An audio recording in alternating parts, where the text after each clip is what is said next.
Beautiful shot of downtown Tulsa as we get set for USL action here this evening. For the first time in over 1 month, the Roughnecks are back at home at One Oak Field. Reno 1868 FC comes to Tulsa looking for 3 points during their 4-game road trip tonight at One Oak. Tulsa looking for its first win of the season on the back of a 4-game unbeaten streak with road trips to Fresno, Sacramento, and the first ever meeting with Las Vegas last Saturday night. Good evening, everyone. I'm Jeremy Poplin, and joined by David Saunders. Brady Ballou, the third member of our crew, will be along shortly. It's great to have soccer back in downtown Tulsa here this evening on a very steamy afternoon here in the month of May in Tulsa, Oklahoma. Dave Saunders, a pleasure to have you alongside. Roughnecks still looking for that elusive first victory of the season, but that 4-match unbeaten streak has a lot of people feeling the positives surrounding this team. Good evening, Pop. Good evening to everybody. Yes, indeed, a lot has happened, hasn't it, since April the 4th when we were last here at One Oak for the Roughnecks' last home game. As you say, 4 draws. You know, some of those, they were nearly getting that elusive first win. There's been a few new faces in the squad. A good matchup tonight because Reno will want to get something on the road as well. Roughnecks desperate to get that first win of the season. Should be a good game. This is the first of 3 matches in a row here in Tulsa. Tonight against Reno, then coming up after that, another home game this Saturday night with Phoenix Rising FC, and then the Open Cup match next Wednesday, the 16th, at the University of Tulsa. Roughnecks trying to get their first 3 points of the season here at One Oak. We'll take a timeout, and when we come back, we'll be set to go with the kickoff live from beautiful downtown Tulsa at One Oak Field. This is Tulsa Roughnecks Soccer. It's quite a perk. Makes your house a smart home because of the Wi-Fi thermostat. Can get the app on my phone and I can adjust the thermostat as I need it. Just pull out the phone, you can turn it to what you want it to, and whenever you walk in, the house is nice and cozy. Right, and, exactly. I mean, I love that feature. See your program options and sign up today at psoklahoma.com/power hours. Osage Casino Hotel is your premier venue for total entertainment. Whether it's date night, game night, guys night, or ladies night out, it's always your night. Make it unforgettable at Osage Casino Hotel in Skytook and Ponca City.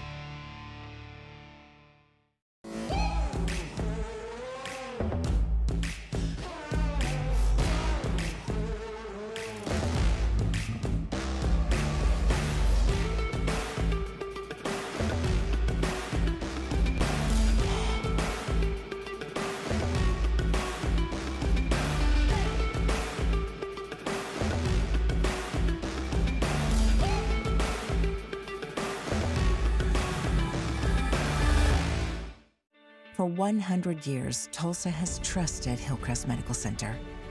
Decades of innovation, inspiration, and passion have positioned Hillcrest as a premier hospital in Tulsa. It takes more than just medicine to save a life. It takes courage, patience, and determination. Thank you for a century of trust and the privilege to serve you. Hillcrest Medical Center, serving Oklahoma for 100 years. Stuff. When you don't want it, what do you do with it? Go to TulsaRefuse.org. There, you'll learn what to do with stuff you don't know what to do with. Just give us a click. TulsaRefuse.org. It's what you do when you don't know what to do with stuff. More and more people have discovered something stronger, more dependable, longer lasting in a Chevy truck. And now you can too. See why Chevrolet is the most awarded and fastest growing brand the last 4 years overall. Get a total value of almost $8,000 on this Silverado All-Star when you finance with GM Financial. Plus, current competitive owners get an additional $2,500 competitive owner cash allowance. And we are back at One Oak Field as you see the vision of downtown Tulsa there, offset from One Oak Field as we get set tonight with Reno 1868 FC in the city of Tulsa. 2-3-3 on the season. Happens to be Reno in the midst of this long road trip for them, in which their defense has come to life as of late. We'll get into more of that here in just a few moments. Let's welcome in the third member of our broadcast crew. He is Brady Ballou, who is down pitch side with some keys to tonight's match. Brady. Hey there, gentlemen. What a night for soccer. First things first for my 3 keys to the match. We've got to score first and give the fans something to rally behind. Get that early control, set the tempo, and get the crowd excited. Second, if I'm Pereski or any of the wide players, I'm looking for Rivas in the box, as he's been a goal shark as of late, and we got to continue that run for him. Third, we've got to take all these small, successful moments throughout these last 3 games on the road, put it together here at home to get 3 points. Dave Saunders, your thoughts on the Roughnecks lineup this evening? Well, they've certainly been very good defensively of late, Pop, and it's interesting that we think they're going to line up again with that 3 at the back. It's almost like a 3-2-3-1. I'm always interested in matchup of formations, so we'll see how that pans out. It's a back 3 instead of a back 4, which seems to have been tried and trusted in recent times. Interesting night for me for Gamble. Let's see how good he is up front there with Pires. As we were mentioning, Reno's defensive back line and what they've done so far here over the last couple of weeks. They have allowed just 1 goal in the past 4 matches. Only one other Western Conference team, St. Louis FC, has matched that defensive stat so far, and they really seem to be getting it together at the right time. And I think you take away a few things from that. One is just how good at times that their opponents, Rio Grande Valley FC, has been. They were one of the hottest scoring teams in the Western Conference before they played on May 2nd. That's a 0-0 draw. Then they go to Colorado Springs at altitude, very difficult to play there, and come away without giving up any goals after they had already lost at home 4-0 in the early going. They seemingly have turned things around here at the proper time as they try to climb their way up the table here in the Western Conference. Roughnecks looking for their first win of the season. I'd like to welcome everyone in for watching here this evening. I am Jeremy Poplin, Dave Saunders alongside as well with Brady Ballou on the field level, and the Roughnecks with possession here early, trying to continue on this 4-match unbeaten streak, which saw them, maybe a tad bit controversial, come away with a 1-1 draw in Las Vegas this past Saturday. Well, Brady mentioned it. You're not going to get any better weather than what we have right now. Maybe a tad bit hot. I know 90 minutes before kickoff, it was 94 degrees. Things have cooled off a bit, but it's going to be perfect by the time that we settle in about the 25-minute mark here in Tulsa. But maybe Inserta will have to deal with that sun in his eyes here for the majority of the first half. Reno, that ball deflected almost back out to the halfway line, and now they will settle for a bit of possession here in the middle of the field.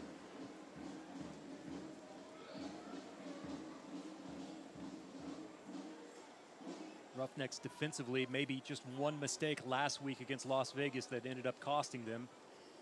Early clearance there from Morton on the bending attempt inside the box from Reno 1868. Yeah, 1868 have started really well here, knocking the ball around well. Everybody's having a touch of the ball. Here they come again with another attack. Inside the box, it's there. Shot towards the near post. No danger whatsoever for Serta. And this is a tad bit concerning because the Roughnecks were a bit loose in the first 5 to 7 minutes. Several opportunities in Las Vegas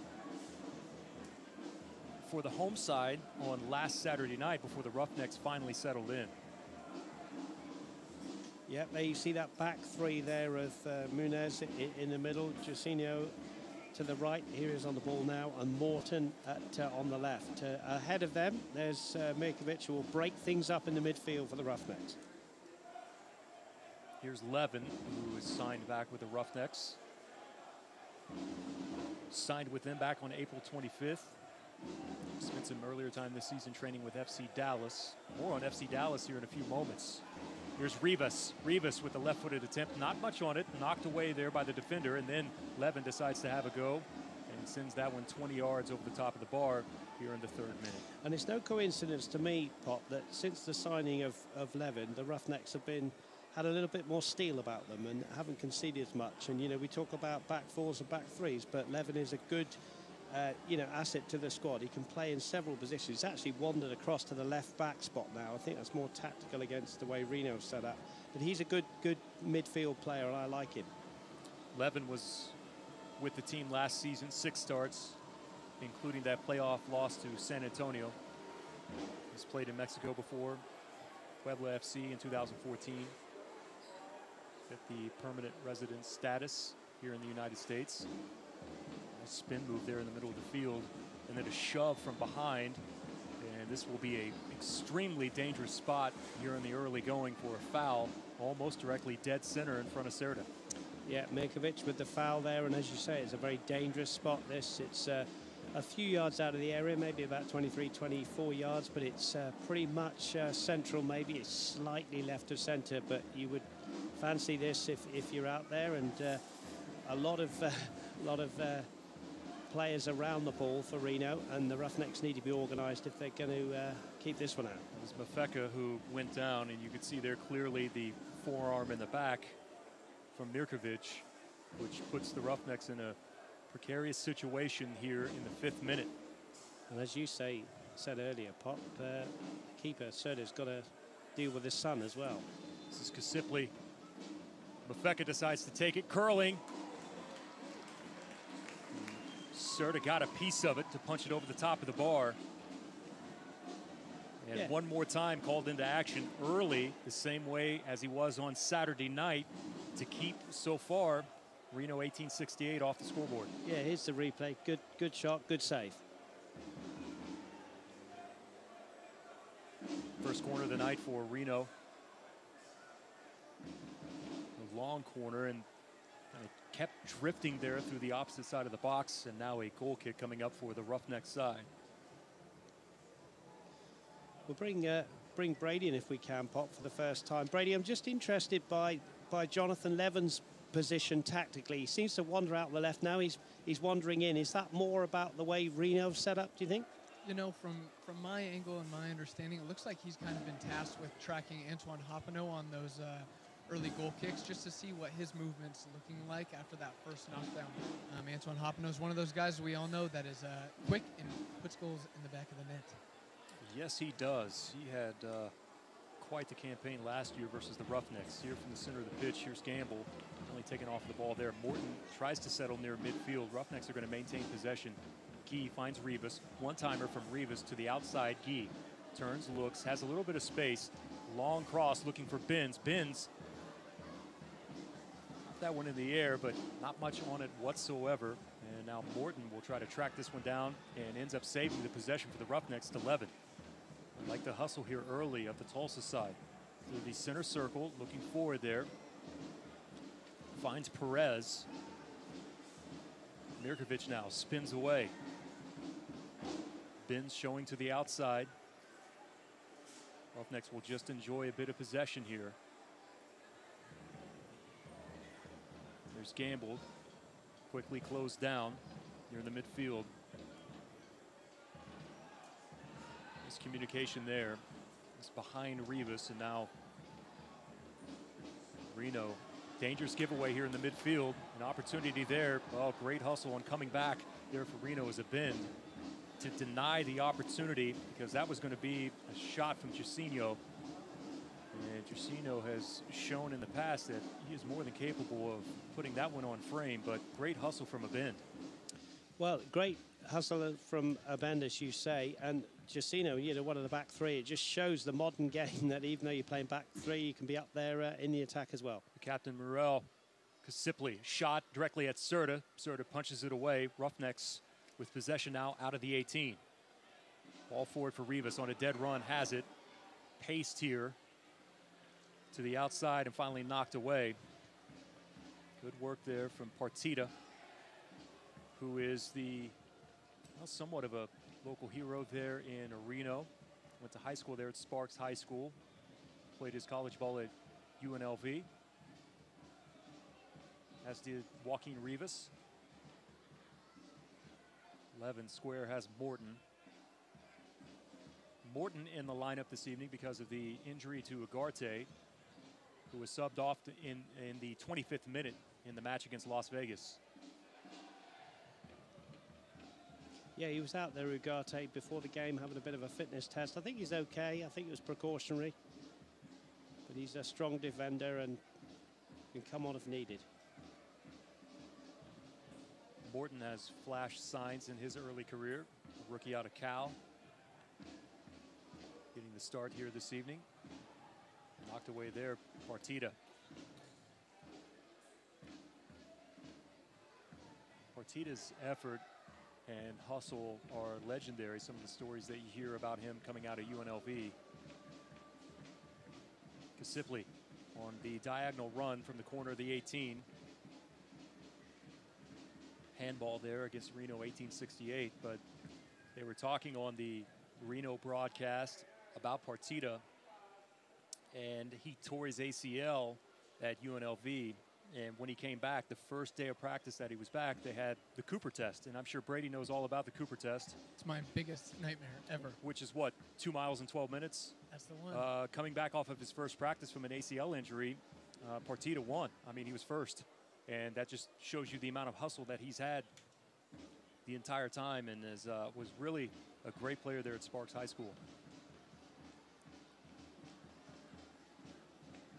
Yeah, that's something to come back from an injury, isn't it, and do that. So well done to him. Good to see him back. It's a good game. It's a good game. Both sides enjoying a bit of possession. Both sides trying to play the game in the right way. Here come Reno again. A bend. Plays it out wide. Corner of the 18 now. Driven ball that's there across the mouth of the goal, and Roughnecks are fortunate. Not sure that anyone got a touch on it. It looked like from our angle, we'll see here on the replay whether or not, no, it just took a bounce there directly past Serta. And the Roughnecks now with a goal kick. Yeah, Roughnecks kind of survived that one there. That was a perfect ball in. Just what you want if you're a striker. And Muzovsky wasn't very far away from putting that one in the back of the net. Good move. Serta, by the way, with 6 starts, has allowed 11 goals so far, has 1 clean sheet and 22 saves.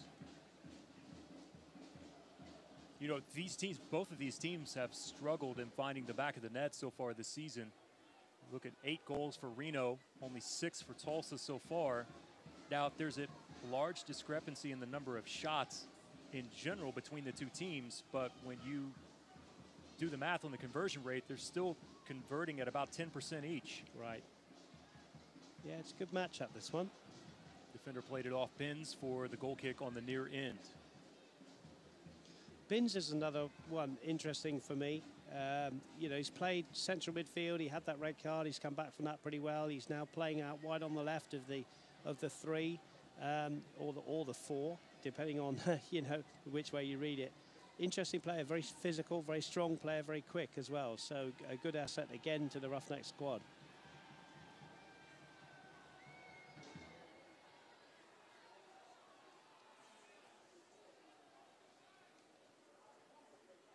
Long ball forward that trickles all the way back to Serta. Roughnecks from their defensive third. A giveaway there at midfield. Looking forward there, edge of the 18, a cut, and Morton's there to clean it up.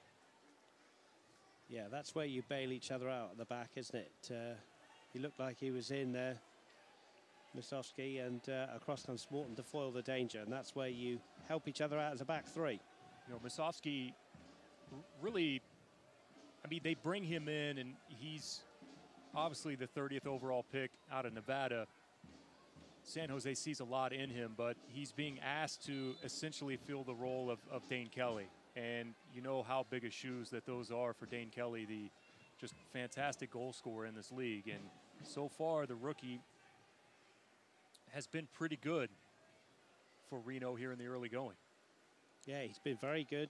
And, you know, he's, well, anybody who's got to follow in Dane Kelly's footsteps, that's a big step to take. But the lad seems to have done it well. Mfeka stepped over the ball. Fortunate there are the Roughnecks with that poor first touch. Here's a bend. A bend head up, square ball to the outside. Has Murrell, returning defender. Scored 3 goals in 28 appearances last year for Reno 1868.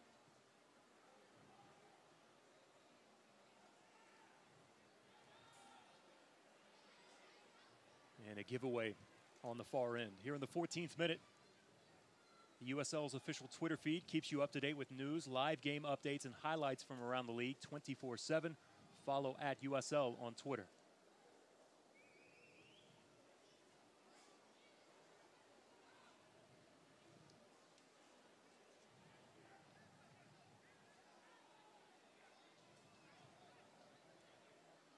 been an interesting first 14 minutes.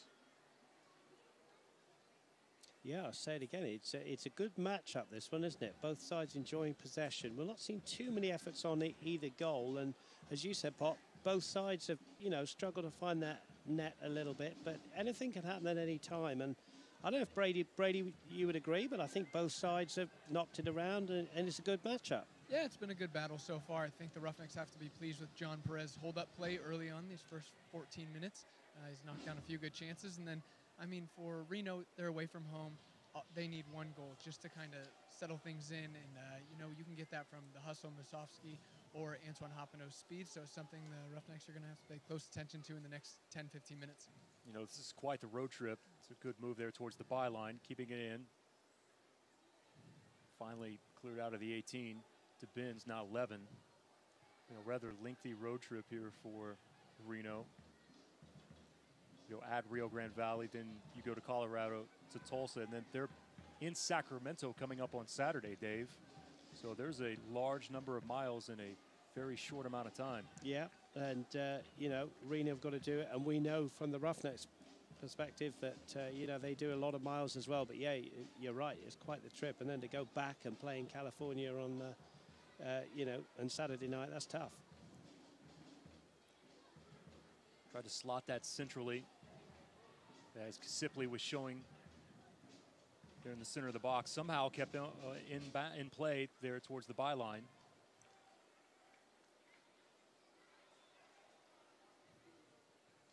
Perez has that one knocked away in front of Coach Vaudril. That was a good dummy from Coach Vods there, wasn't it? He could have been hit there if he hadn't lifted his leg up. It was right next to that. Of course, we failed to mention Ian Russell, head coach for Reno 1868 FC. Mirkovic is slow to get up there in the middle of the pitch inside the center circle. Levin quickly plays it to him as soon as he hops up.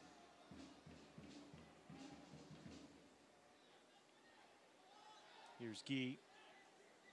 Barely kept that one in play over the touchline.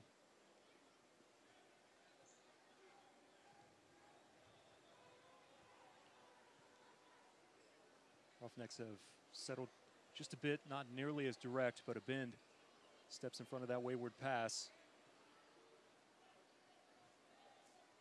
Switching it to the near side, here's Murrell.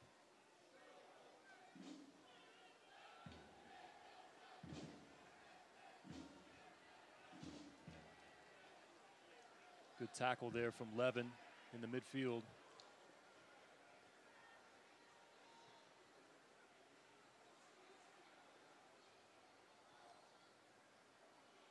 Little touch there. That was an important touch, wasn't it? For the Roughnecks' point of view. Serta's clapping here. Kind of directing traffic. I want to bring in Brady on this because Brady, the thing that has always, you know, made me feel the way that Reno 1868 FC is built is they want to do it through not only possession, but you look at the guys like Kasipley and also Partita.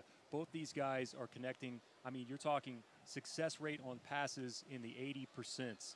They've got a couple of other guys there, and that's the way that they had success last year. They really relied on those midfield players. Absolutely. I think that's kind of the MO of Reno and what they like to do there through Ian Russell. Connect a lot of passes, and that's a huge credit to the people that are around those guys like Kasipley and Partita. It means they're doing the work off the ball to find the next passes. And Brad Evans in the MLS is a perfect example of something like this, where Brad Evans is kind of known as he has the best pass rate to get the next pass off, or that guy has the best conversion rate to make the next pass. So he's setting up guys for success a pass away, which is something really important. You can see those kind of little glimpses in the way Reno plays as well.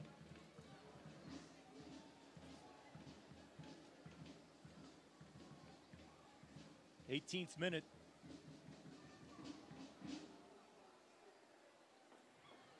Here's Josh Morton.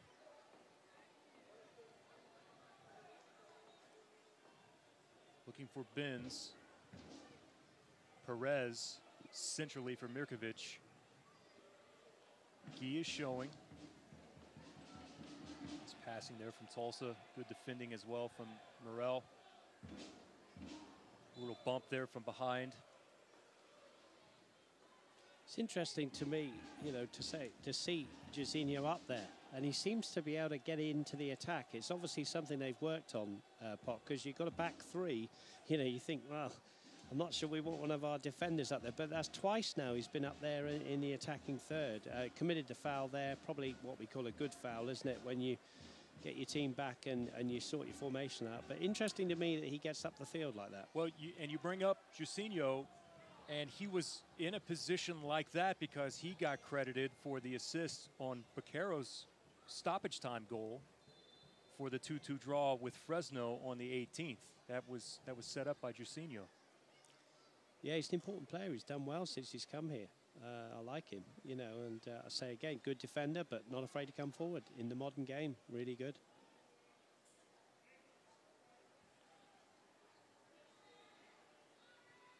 Perez unable to keep possession. Ball knocked down centrally, then taken away in a shot. Well, that was a dangerous time for the Roughnecks in Cerda, as stepping in front of that was Mafeka. I think, Mr. Russell must be thinking, why isn't my team ahead? They've had two fantastic opportunities. Mafeka there should have hit the target, quite frankly. He got into the space, hit a good shot away. While the train is on, Brady Ballou, I know you're a long way away from it, but should have hit the target, shouldn't he? It's a bit strange he didn't. I can't seem to figure out. I would have scored it. I mean, he tried to hit it with the outside of his right foot, I think, didn't he? And it didn't curl back. But, that's two good chances. And if you're the coach, you're thinking, why on earth aren't we up? Here it is again. And it's, you just wonder why he hasn't scored there. I mean, it's a ticking clock, isn't it, with Munoz coming back, cutting down the angle, and then Cerda stepping out. You have a split second to think and then place and think about what surface of your foot you're going to use. So all credit to Munoz for tracking back after a simple mistake and just making it difficult for Mafeka to put the thing away. Good on the crew here at One Oak for that great replay. Replays tonight brought to you by Harsco and Tankersley Food Service.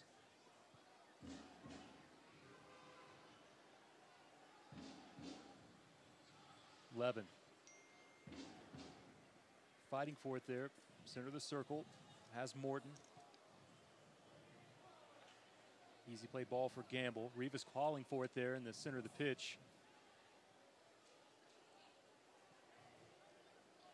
I think if you're Dave Vodrell, the coach of the Roughnecks, you want your team to just string 5 or 6 passes together, a bit like Reno have done. And, just really put your stamp on this game a little bit more than they are. Trying to do that right now.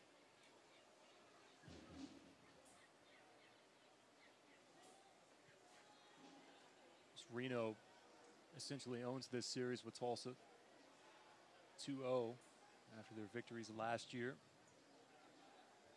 Mirkovic has plenty of space.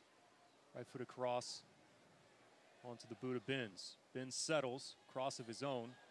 This one is deep into the corner, and G will watch this one trickle out to the side as Kasipli trots behind here in the 23rd minute.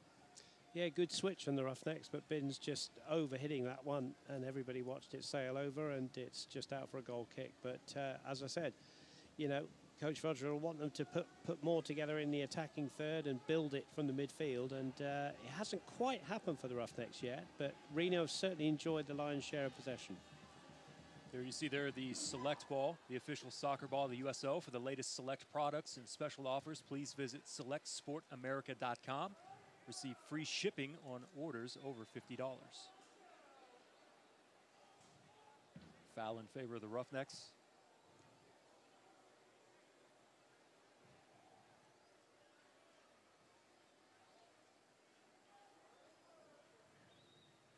I mean, both teams almost identical. I brought up earlier about just the amount of shots in general. That's the only really significant difference between these two teams, but you go down to dribble success rate is almost the exact same. Crossing accuracy, almost the exact same. Passing, Reno with a slight lead by about 5 percentage points. It's pretty remarkable that you see Tulsa and where they're at in the table in the West compared to where Reno's at.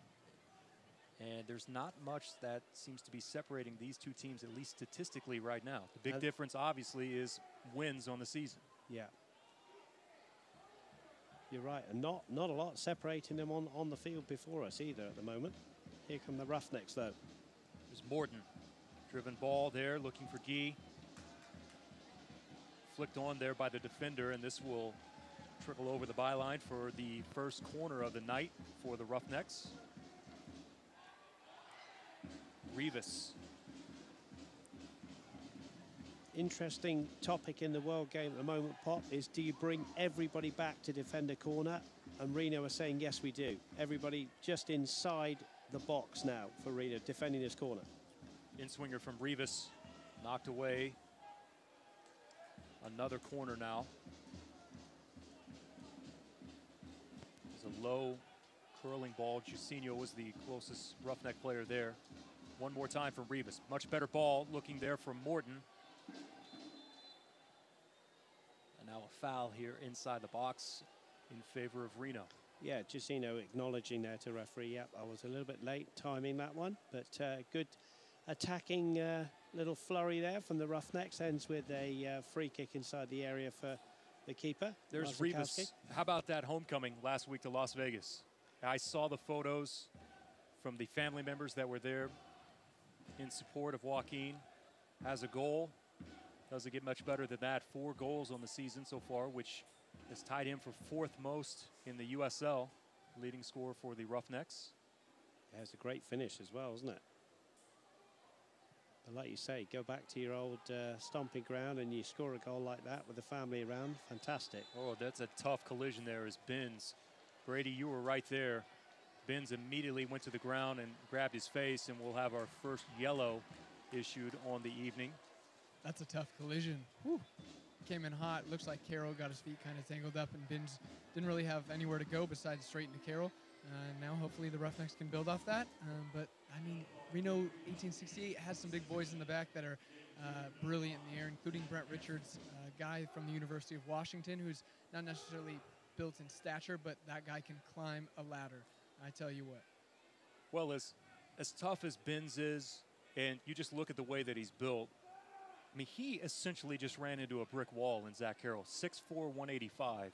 That's no small task. No, at all. He's up and looks like he's okay. And Carroll was pretty much saying, you know, what could I do, ref? You know, I just stood my ground. But I think, to be fair to the referee, just having seen it on the replay, I think the defender did block him off. Whether it is warranted a yellow card is a different matter. We'll see it again here. I think he knows what he's doing there. I think it was good refereeing, actually, when I've seen it for the 3rd time. Of course, referees only get to see it once. He's checking the front teeth. Kobe looked at it. The trainer for the Roughnecks, Kobe Smith, looked and gave him the thumbs up. But as you can still see, that was quite the impact. Here's Rivas. Played in, keeper off of his line. Loses it for a second. It's still free. Roughnecks track it down. Oh, Morton is there off the post. Oh, incredible from the Roughnecks. And how about Jusinho to keep the ball active? Well, I think you can. There was a lot going on there. We can bring Brady in as well after I've had my little say, because I think the keeper there, he's in the wars a little bit. We'll see the ball come in here, makes a mess of that. Should have caught that by his own standards. Ball comes back in here. What about this for a header from Morton? Keeper does well to get down, but it hit the post. And then the keeper says, no, I got a bit of a bang in the head. Brady, what did you see? Yeah, he's made a mess of it, but he's at the end of the day, he's done what it takes to keep the ball out of the net. And I can't tell from my angle if he got a little save on that, a little touch to push it to the post, or if it just whizzed right past him. But credit to Jusinho for keeping the ball alive. And then once again, Josh Morton taking his chances here in the 6th. And he's Vaude has rewarded him with some playing time. And he's trying to make the most of it. It's fun to watch this kid. Marcinkowski had to quickly regain his composure to make up for that initial mistake, and he did there on the near post. Morton just a few inches away from giving the Roughnecks the lead here this evening. 29th minute. Bin knocks that one down from midfield.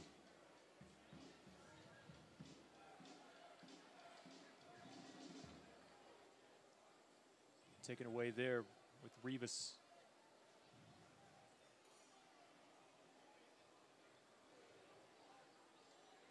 Guy to the outside. Mirkovic now spins and turns away. Square ball to Morton. Morton now head up, dribbling up past midfield. Tried to slot that one through to Gamble, who was making somewhat of a diagonal run there. Unable to slot that one past the midfield. There's another mistake from the keeper, Marcinkowski. And he's giving the, hey, I'm okay, that's just a mistake sign, but those are two early ones here for the youngster. And you don't want to do it in front of the roustabouts, do you? Corner to the Roughnecks, but he'll need now, the keeper, to get a really good, nice catch or a good save, just to get everything out of his head. He's still scratching his head there because he felt he got a bang on the head when he went down. Here's the corner. Towards the far post, just over the top. Roughnecks, though, with the throw-in here deep in the corner.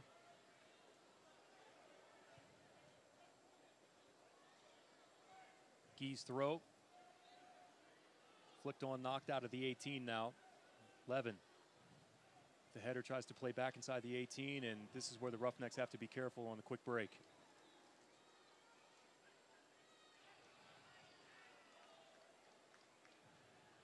To the opposite end now, towards the byline, cutting it back off of the deflection.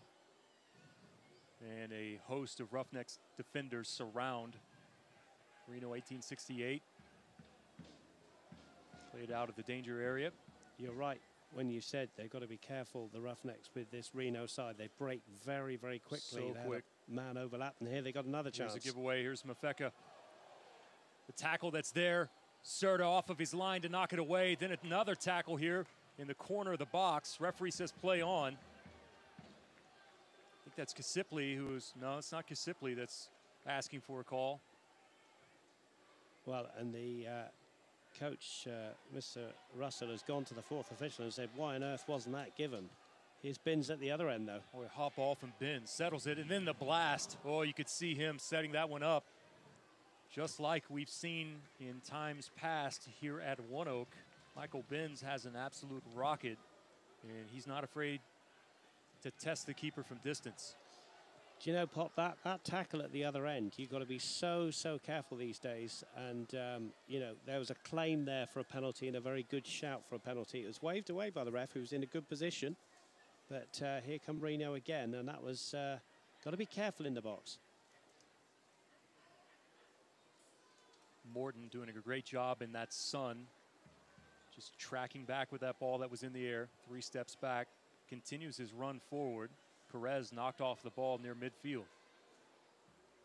Kasipli, and offsides as the flag went up immediately. Reno have done a very good job on John Perez, haven't they? He hasn't been able to have the space that he likes. He hasn't been able to get on the ball. They've done a really good job of stopping the feed into him. And when he gets the ball, crowding him. Here's the opportunity. Here's the shout for a penalty. This is where you've got to be so careful, Jairzinho. And I think he's played the man there on the replay. And I think Reno consider themselves to be very unlucky that's not a penalty kick. But it shows you the quick danger in the transition game from Reno.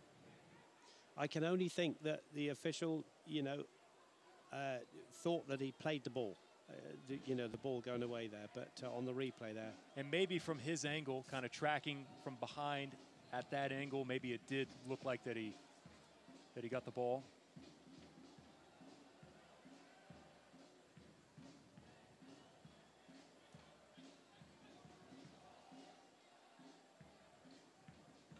Don't forget that you can keep up to date with all the best social media from around the league as Kelsey Steele hosts Off the Post every Friday through the league's Facebook, Twitter, and Instagram feeds. Well played ball there back towards the penalty area from Binns. Great cross from Binns. Binns one more time. This time knocked down by the defender. Gamble.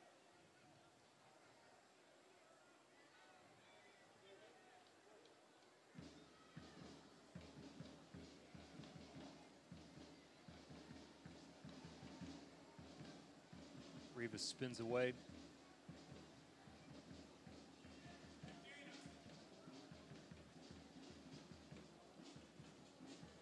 Munoz. Gee. Rivas caught one there. You can see he's in a bit of pain coming up. Looks like he's going to be okay. 34th minute. Still scoreless. Reno looking for their first win on this extended road trip.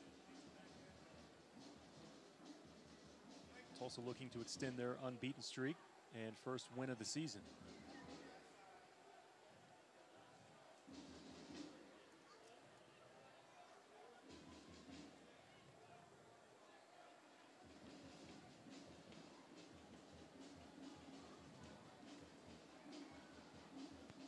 Levin has seemed to have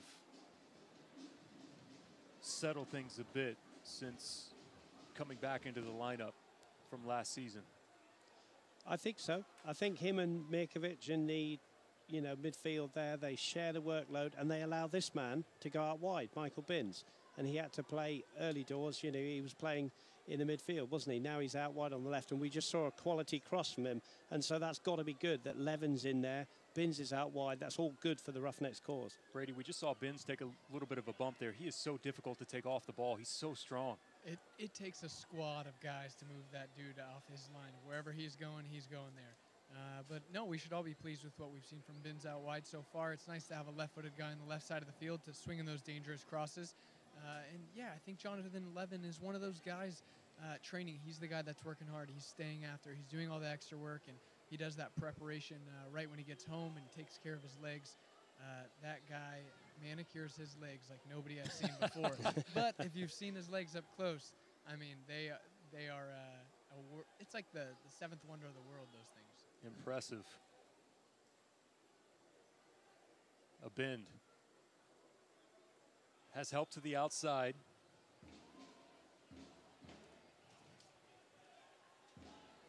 There's Carroll. Nice give into the box here. Serta off of his line. Has it and will. Looks like he took a little bit of a knock there to the back of the head. It's a kind of, the Roughnecks sometimes get there in the end, isn't it? It's a little bit ragged at times, but they all seem to help each other out, and in the end the keeper dives on the ball there. But if you're a Reno fan looking at this, you think, well, there's a chance here we can score, and maybe we should have done twice already in this first half. Oh, absolutely. They've had 3 quality chances.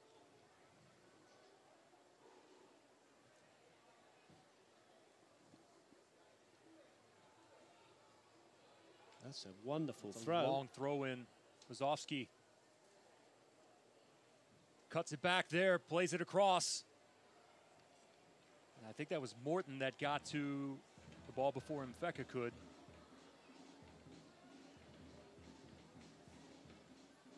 Hopino taking off the ball. Mirkovic now. Binns.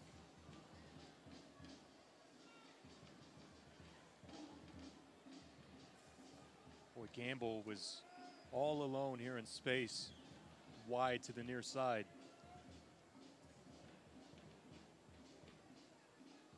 Long ball from a bend. Wazowski has to get on his horse. He catches it. Corner of the 18. Kasipli now. Left-footed shot. No immediate danger. Still, though, a very dangerous spot for Kasipli, who's the returning midfielder at 24 years of age, had 4 goals last season for Reno 1868. Yeah, Kasipli there, not, settling himself to put a shot on frame, but they break so well and so quickly and seem to create a lot of space going forward, Reno.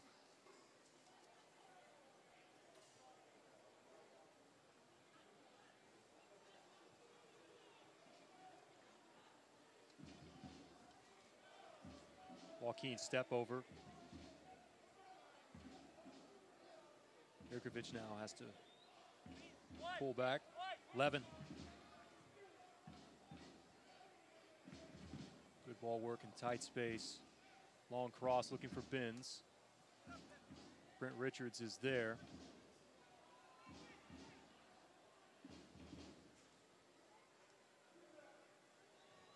Trent Richards was quite the player for them last year. Great ball here forward.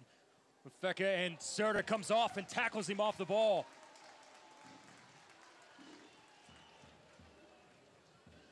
Well, Mafeka is down as Serta plays this one over the touchline. And watch this. Well, interesting, isn't it? Because if that's a tackle in the midfield, you're looking for a foul. If a keeper does it, and there's Fabian Serta checking the lad's okay. It was a strong, strong challenge. But I think Muniz got himself in a bit of a tangle there. Wasn't quite sure. There he is, look, in the middle of the field. Now, here's the tackle coming in. If that's you in the midfield, Pop, then I think you'd be saying to the referee, well, why on earth isn't that a foul on me? Keeper does it inside the area. There's Serta just kicking the ball out. I don't know what you think, my friend. Well, I mean, maybe we could get Brady's opinion on this, but, I mean, we treat keepers better because they're just better people. False. So false. So false. No, it's a strange thing. I don't think referees quite have a tap on it yet. And I think the whole world's kind of scratching their heads on the inside the 18 issue versus in the middle of the field issue.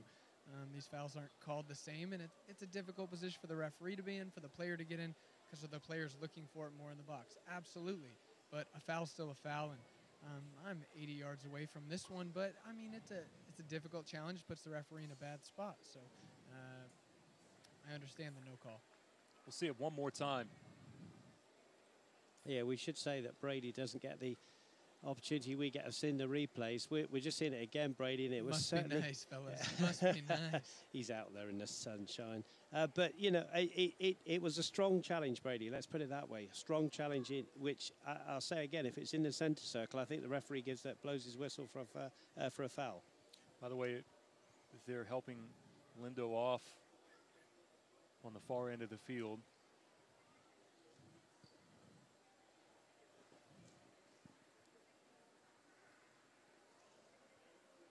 Looks like that he's going to be okay. See, no immediate plans. They do have, Reno 1868 does have one sub that is up. Looks like he's loosening up a bit. Everyone else remains on the bench. The entire Roughnecks bench is up.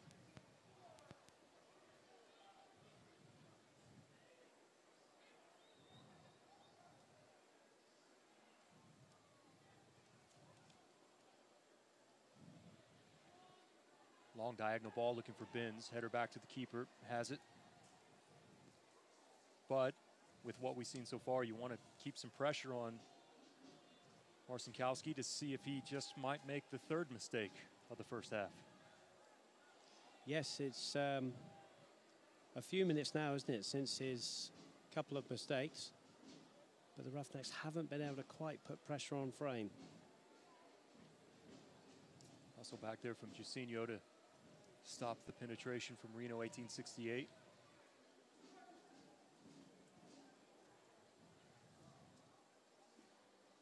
We'll say welcome in to those watching on Cox Eureview here in Oklahoma and ESPN Plus. New partner with the USL.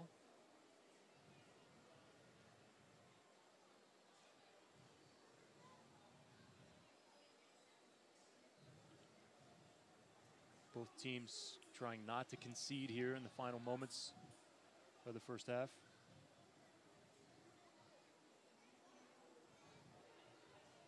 Good work from Guy to cut down that attempted ball. Rivas now keeps it on his own. Guy keeps the run going. That's there, and a goal! Oh, brilliant work from Joaquin Rivas, Paris Guy. And then finding Michael Gamble, who scores for the Roughnecks. And Reno concedes before halftime. Wonderful move, and that will do Michael Gamble the power of good. That lad needs goals. He's been quite quiet in this first half, Bob.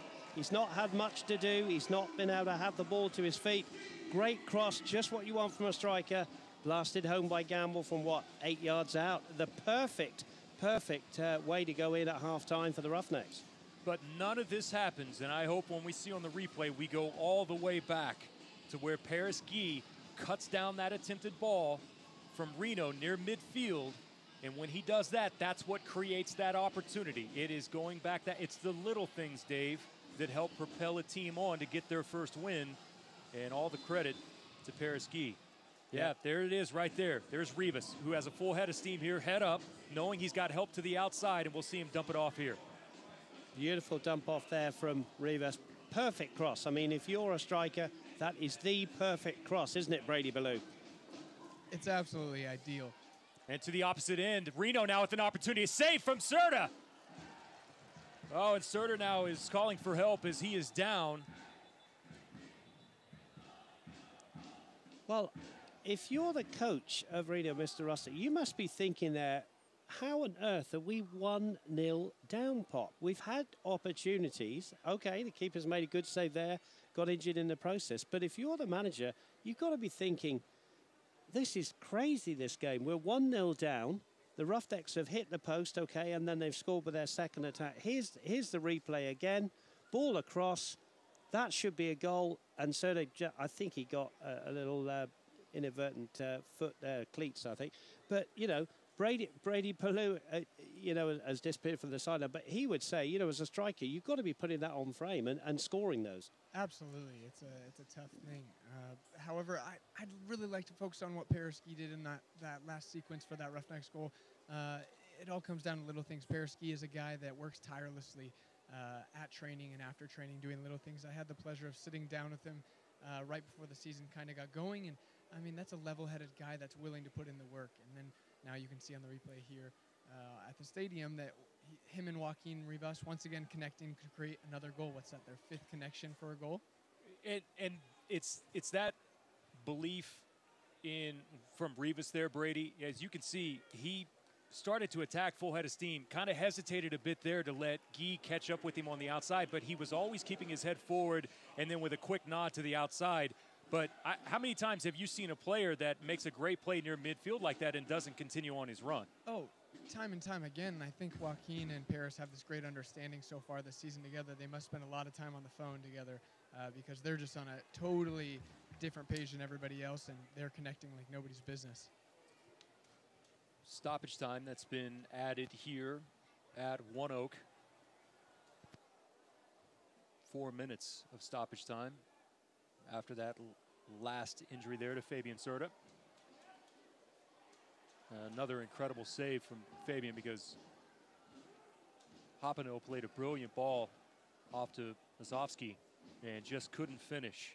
And as Dave Saunders said, Ian Russell has to be asking himself, how do we not have at least 2 on the board here in the early going? The first of 3 consecutive matches here in Tulsa for the Roughnecks. Next Saturday as Phoenix Rising FC here at One Oak at 7 o'clock. It's flag giveaway presented by Pepsi Night. Drogba will be returning here for the 2nd time.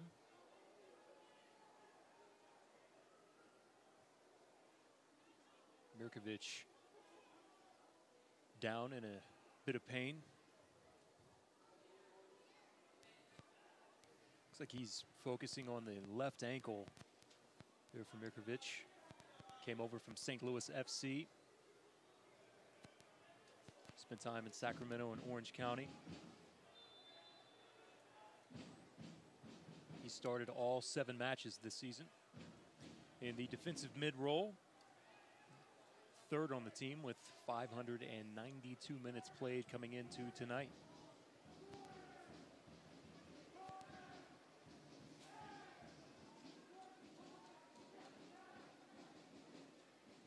Cross there from Rivas, settles with his chest. Good job from Jacinho. Back over the halfway line, finds Morton.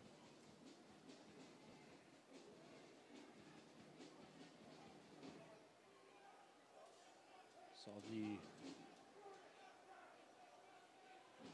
midfielder bend. Sneak into that one pass from the Roughnecks.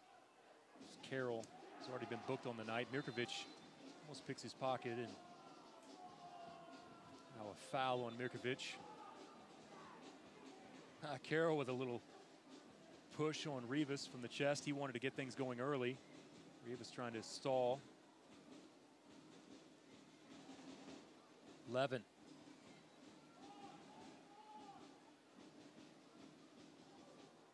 Good ball from Levin. Back to Morton. There's plenty of time and space. Ball forward from Morton. It's Gamble there to the outside, almost in the near corner. Almost 4 minutes of stoppage time are just about up. Roughnecks trying to angle for one last push forward.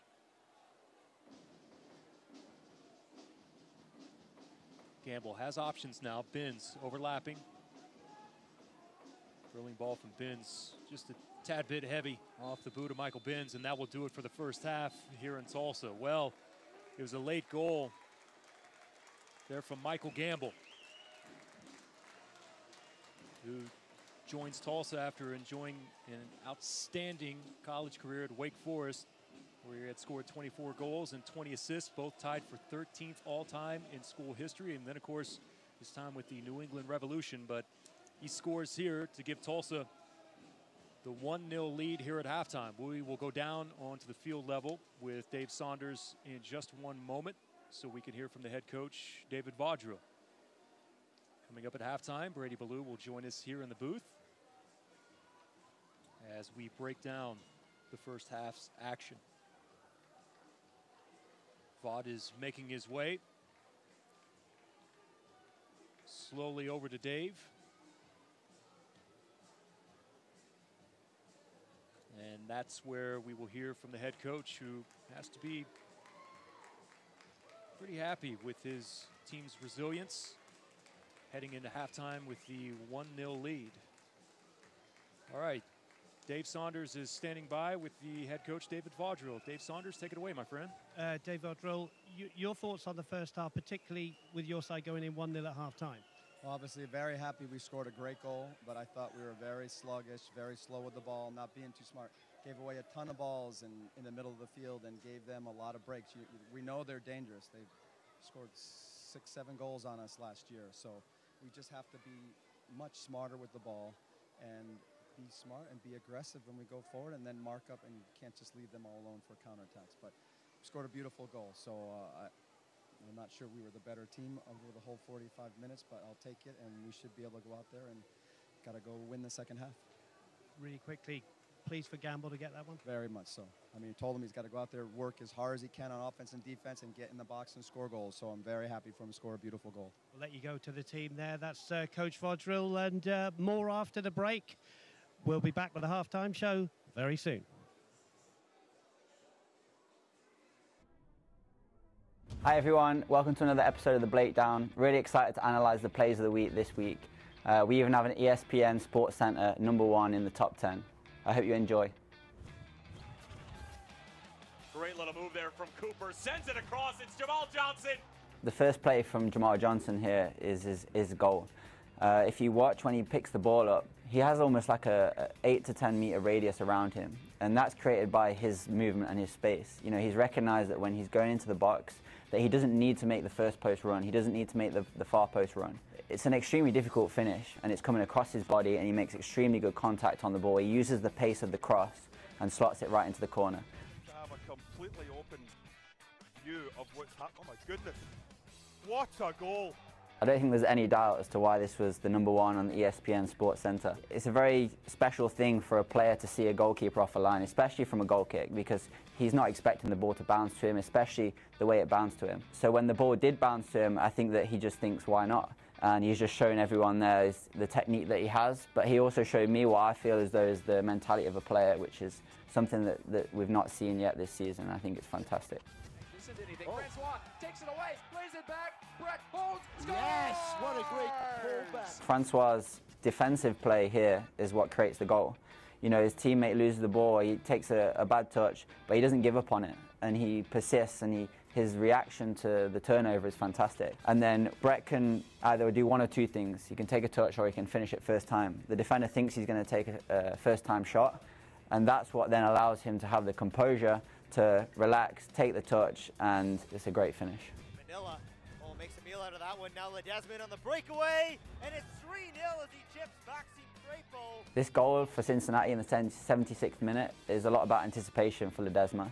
The defender makes a great decision here to play the ball in behind. And when the Ottawa defender makes the mistake, and again, he anticipates the mistake, maybe if it was 0-0 at the time and it was going on to win the game or try and win the game, he might have taken a touch close to the keeper. But with the way they were playing, I completely understand why he's taken the first-time finish. Thank you for watching the breakdown on Week 7. As you can see, some fantastic goals, some fantastic plays, and I've really enjoyed analysing them. I look forward to seeing you next week.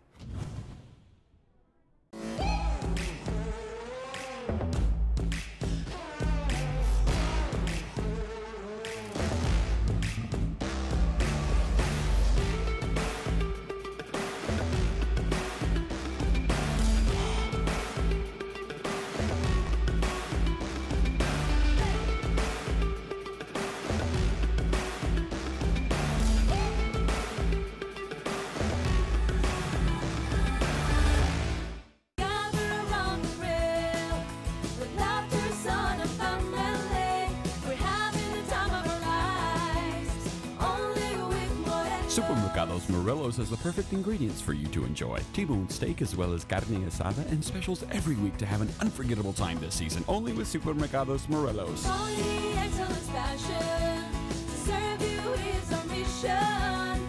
Only with Morelos, the new tradition. For 100 years, Tulsa has trusted Hillcrest Medical Center. Decades of innovation, inspiration, and passion have positioned Hillcrest as a premier hospital in Tulsa. It takes more than just medicine to save a life. It takes courage, patience, and determination. Thank you for a century of trust and the privilege to serve you. Hillcrest Medical Center, serving Oklahoma for 100 years. All right, welcome back into halftime here at One Oak Field. Jeremy Poplin along with Brady Pallou, former Tulsa Roughneck. Brady, some of your thoughts on the first half in a game which is very important to both sides. Reno, this long road trip, trying to get their first win. Tulsa trying to get their first win in general. Fans, it's now time for the new Bank of Oklahoma tic-tac-toe for dough. Here's Justin with tonight's contestants. Yeah, that's right, Kirk. I got some good contestants down here from Bacone College. I got Lucas on my left over here, and I got Deva. 1-0 lead heading into halftime. You said it yourself in your keys to the game. You got to score first, and that's what Tulsa did. Definitely. I think it's something that the team has to be encouraged about, as well as Vaudreuil.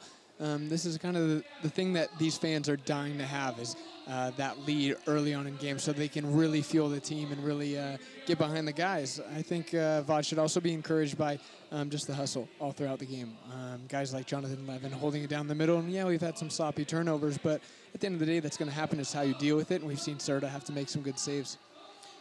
You expect to see any changes at halftime? Not quite yet. I think you let the team settle in for the next 15 minutes and address the areas that you think maybe like the guys like Binns, who's not accustomed to be playing on the left for 90 minutes. But for the most part, I think you just keep it steady. You've got a 1-0 lead, and the guys that are out there deserve to be out there. Let's take a look at the first half highlights here from One Oak, with the Roughnecks leading 1-0 at halftime. And we'll start things first with a save from Serta here in the early going. And this was a dangerous foul almost directly in the center of the park. And he got a piece of it, Brady, to push it over the top of the bar. Yeah, he saw it the whole way, and with the sun in his eyes, that's tough. Here's the first of a couple of mistakes there from the Reno 1868 keeper. And this was just pushed to the side there from the header by Morton. Here's another opportunity on the opposite end. Here's Hopino.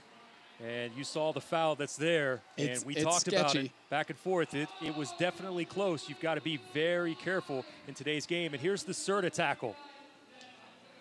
That's a dangerous one. I mean, I think the refs missed one there, and we've got away with one. Hopefully Mfeka's okay, and Serta's, done what it takes. Here's the goal, and all of this is brought to you by Paris Guy. You see there on the hustle as he came out of frame there for a second. Watch Rivas. Dumps it off to the side here, and a brilliant ball from Paris.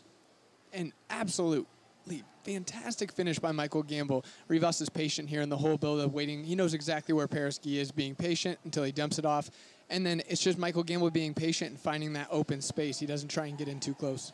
And one more time, here's Serta that's called into action with the quick save here. Massive save. And it just shows you how dangerous that Reno is on the counter. We've mentioned that several times, but with Hopino and the others that they have up front, they were dangerous last year, and they've continued on with that fashion this year. Yeah, I mean, without Dane Kelly, they obviously lose a bit of that, but I think Antoine Hopino is one of those guys that while it's big shoes to fill, it's a guy that's up for the task. And a guy like Danny Musovsky, who's coming in from UNLV, almost a local guy, he's eager to get involved as well. And so this is a team that can be dangerous in the second half. We talked about the homecoming for Joaquin Rivas last week to Las Vegas when the Roughnecks went in and played the lights, and what a homecoming it was. Rivas scored a goal, and we've got the Goals of the Week package coming up from the USL, and Joaquin Rivas, our very own from the Tulsa Roughnecks, is nominated for the Goal of the Week. Let's check him out. Demente about to come in for Rodolfo's about to get under this ball in the area. He does. Nice little back pass, Johnson, and the equalizer evens the game at 1. Jamal Johnson, his 4th goal of the season. So far, here's the Roughnecks, though. Best run that they've had all game. Controlling it, shooting and scoring. Pass slid away. Now a chance, a rip is in! Efrain Alvarez! He's got my man of the match for sure. Looking forward, Mare, he's onside. Monarchs have a chance. Mare, shot, and a goal! Claude Mare in the 91st minute of play! Down at the same point in time, he just catches the back of his heel. Oh, what a ball here! It's McLaughlin!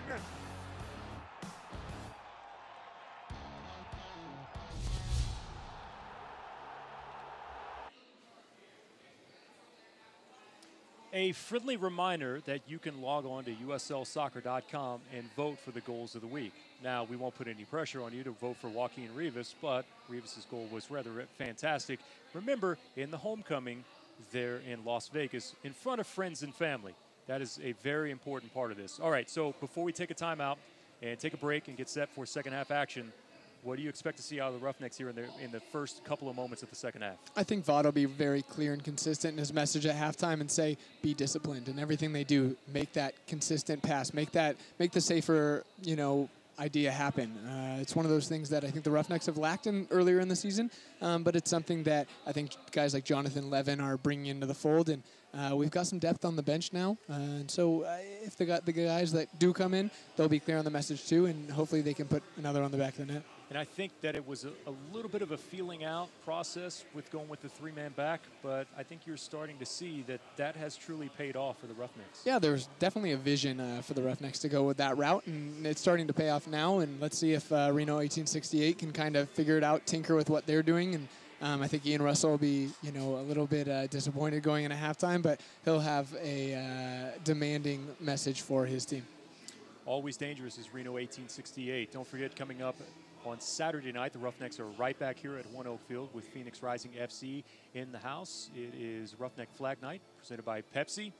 7 o'clock with the start as Drogba will be back here in the friendly confines at One Oak Field. We'll throw it to break, and when we come back on the opposite side, we'll be set for the second half kickoff live from the city of Tulsa here with the Roughnecks and Reno 1868. Customers talk about their new thermostat. The fact that you get a free thermostat, it's quite a perk. Makes your house a smart home because of the Wi-Fi thermostat. I can get the app on my phone and I can adjust the thermostat as I need it. Just pull out the phone, you can turn it to what you want it to, and whenever you walk in, the house is nice and cozy.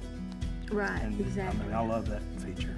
See your program options and sign up today at psoklahoma.com/power hours.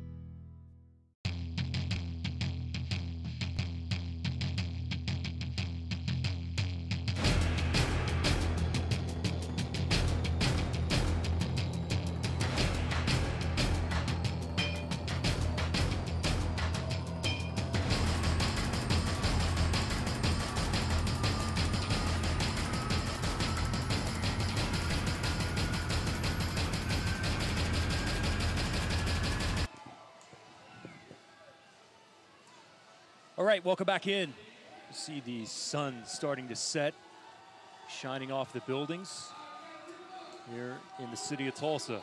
Welcome into One Oak Field. I am Jeremy Poplin, joined by Dave Saunders. That was Brady Ballou on our halftime show with the Roughnecks leading 1-0 here at halftime over Reno 1868 FC. Want to remind everyone that Mano a Mano with David Vaudril and Andrew Garcia, Thursday at 5:45 on Facebook. That's the Spanish Coaches Show.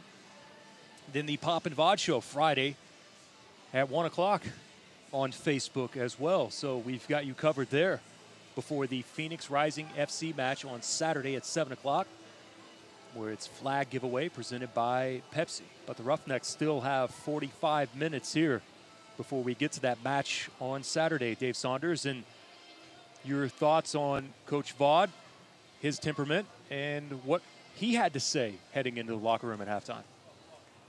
Well, Pop, you know him very well, and he's very honest, and I thought he gave me a very honest opinion of the first half when he came off at half-time. And it's like we've all been saying, you know, how on earth Reno have not scored? You know, the coach of Reno must have gone in there and said, lads, you've got to go out and believe in yourselves and, you know, put the ball in the back of Fabian Soder's net. They had 3 or 4 good opportunities, a couple of shouts for penalties thrown in as well. But it's the Roughnecks that got the goal, and you'll always take that in the game of soccer. We've all watched the game of soccer where you've completely, you know, possessed the ball for long periods of the game, and you end up losing the game 1-0. From the Roughnecks' point of view, it would be great if they could go on and get another goal, be a bit more solid at the back, as Coach Fodrell was saying. But to answer your question, he was happy, but a little bit concerned. But a good coach will go into the locker room and sort those things out. And we've got 2 good coaches here tonight. We've got a substitute as well for Reno coming on. But 2 good coaches here tonight, and they would have given good team talks. It's going to be a great second half.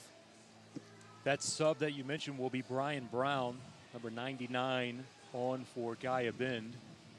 Brian Brown has found himself up top in the formation in the past as well, and now inserted here for Abend to try to add to this attack here from Reno 1868. Yeah, you can only gather from that, can't you? Abend didn't have a bad first half at all. He was, you know, more of a sitting midfield player, so maybe they're going to go a little bit more attacking, and we'll see how that pans out now. Back underway after the goal from Michael Gamble. You could see Coach Vodds was very pleased when I asked him, you know, how pleased are you for Michael Gamble? That lad needs goals. He needs opportunities on goal. And, you know, that was good for him, good for the side, good for the spirit of the squad. There's a clearance there from Morton.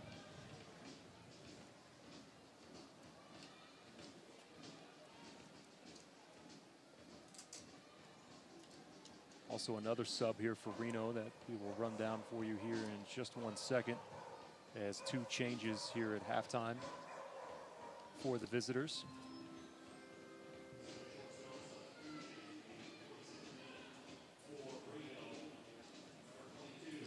Van Avik. He replaces number 29, Openo. Yeah, Openo had a very quiet first half, Pop, didn't he? And we've seen that lad play before, and we know he's a very, very good player. But he was just not on it today, and again, might be, you know, fatigue. It could be a tactical switch from the manager. Who knows? But they've made a couple of changes, so we'll see how that is, whether they're positive moves for Reno in this game. Just underway here in the second half.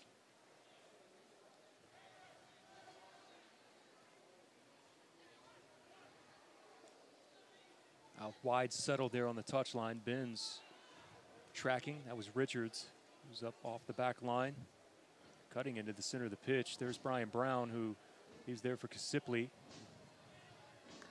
Pereski doing a great job there of just getting a piece of it. Perez tries to turn. Boy, quick there.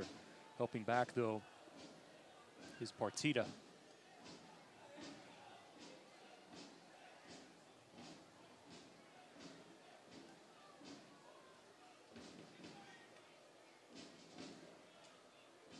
Run down the stats for you coming up here in just one bit.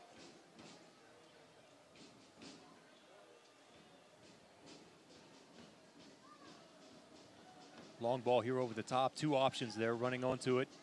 Played there in Serta. Maybe an opportunity where you want to be a tad bit more selfish in a position like that. Played it too deep and gave Serta an opportunity. But you see the idea there from Masovsky.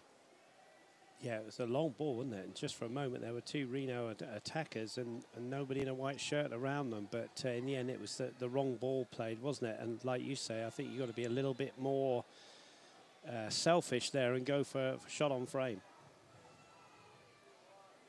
Just underway in the second half. Phoenix Rising FC has a 2-0 lead on OKC. Foul here on the opposite end.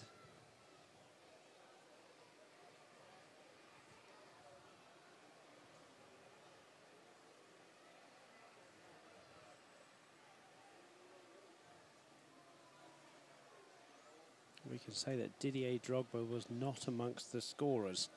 Don't know if he's playing. Certainly hope he's going to be playing at One Oak here on Saturday. Always a crowd draw, isn't it? Rivas' ball into the box, headed free. Mirkovic keeps this one alive. A shot spilled there by the keeper and then quickly hops back on top of it.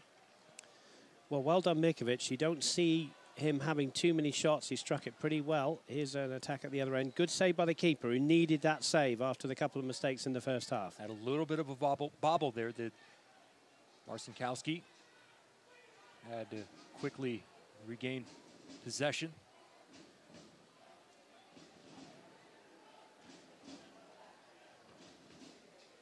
Here are the stats so far. Almost even 7 shots for Reno, 6 for Tulsa. 3 of those from Reno. 1868 FC on target. Only 1 for the Roughnecks, obviously the one that scored.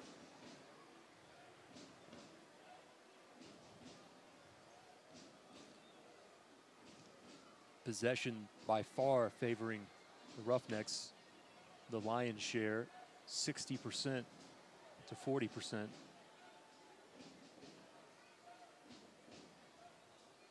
And having a little bit more of that here. Perez, Mirkovic, wide for Benz, and that's too far.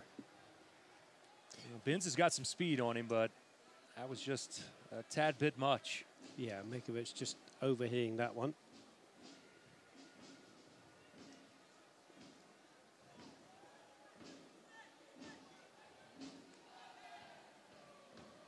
Brown's had several touches so far here after being subbed on. Scored 3 goals, had 5 assists in 23 appearances last season for Reno 1868 FC.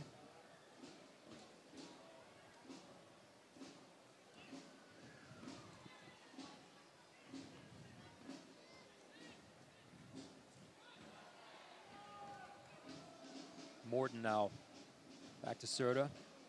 Press here from Serta, had to quickly get rid of it. Pressure coming in from Musovski.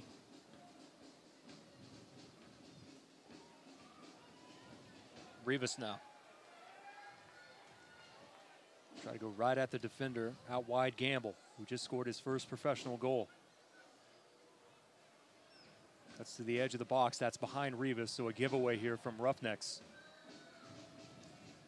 It's Jairzinho.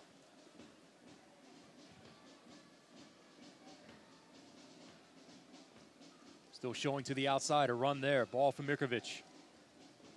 Great defending, sets up a goal kick now. Jairzinho thought that he might have earned one. Massachusetts native. Spent his entire professional career playing in Bolivia until this season, Dave Saunders. Past 2 seasons with Club Always Ready in Bolivia in the 2nd division. Fantastic name, isn't it? Club Always Ready. 4 straight starts for the Bolivian.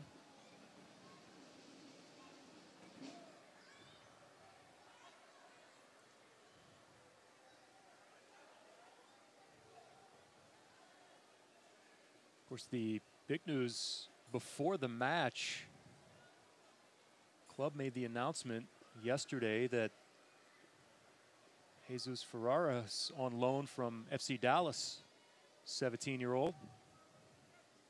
Might remember his father, David. El Torito, former MLS MVP. Yeah, Coach Rockwell's got a good link with FC Dallas, hasn't he? Played, you and I were there in the Open Cup where the Roughnecks went down to a very late goal, 2-1.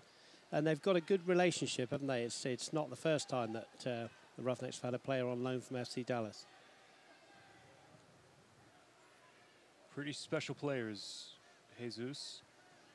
Hopefully have the opportunity to see him here this evening. It's a long cross. Binns will track this one down. The volley forward.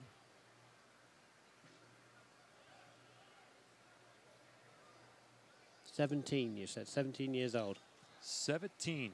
That even makes Brady Ballou old, doesn't it? Man, I'm trying to think what I was doing at 17. Don't tell us. Yeah, wasn't playing professional soccer. Is it even airworthy?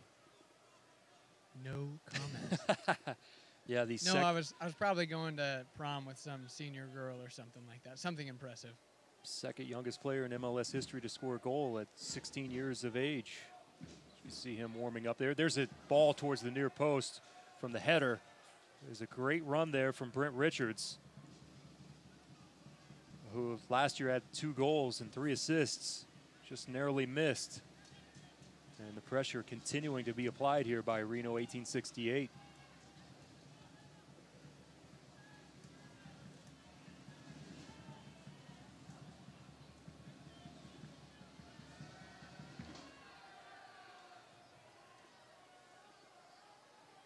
Serta working still on the clean sheet right now, has 1 so far in the season. It's Brian Brown. And that was the last home game here, wasn't it? The Portland Timbers 0-0 back on April the 4th, if my memory serves. You are correct, sir. And over a month since we've seen the Roughnecks back home for now what is a 3-game set, 2 of those here. 11, some space, has a go with the left, and that ball kept rising as it went over the top of the crossbar. Goal kick now for Reno. You can get the players' perspective on all the action from around the USL every Wednesday as the Tampa Bay Rowdies' Jack Blake hosts the Blake Down on the USL YouTube channel.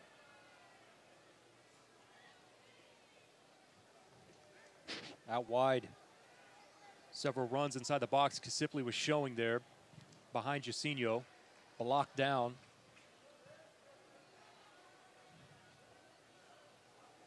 Partita maybe wanted a little bit better of a first attempt. Binns now creates some space. Still on the dribble.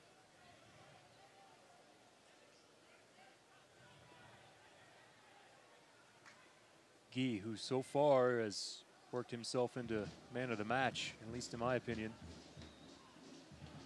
Yeah, he's done some good things, hasn't he? Like you say, things that, you know, maybe not everybody sees. He's one of those unsung heroes at times, but certainly started to move for the goal. Brady, I continue to be impressed by Joaquin and his ability to bring the ball down in the air. He is extremely gifted at using his chest to bring those balls down, and there's not very many times where that first touch, I mean, it doesn't fail him very often at all. I had the luxury of playing against Joaquin all throughout college, and then, you know, against him at Sacramento, and now this past year with the Roughnecks. And, you know, time and time again, that ball, he's kind of got that touch like a Messi or an Iniesta, where it doesn't really stray too far from him. It's really impressive to be around, and it's extremely consistent. You can always count on him for getting the ball down in tight quarters. Now, this possession by the Roughnecks is something we didn't see so much of in the first half, and I'm sure that's Coach Vodge saying you've got to go out and possess this, put some passes together. We only saw it in brief segments. There were a few times in which I felt like that maybe they would settle into a little bit more of this style, and then it quickly went away from them. Yeah. Oh, got a player disappearing over the hoardings there to sit on the Reno bench. Yeah, it absolutely right. And I'm sure they've said, look, just be patient. If you're not going anywhere, it's okay. Just possess the football. But now Reno are going to try and do exactly the same thing.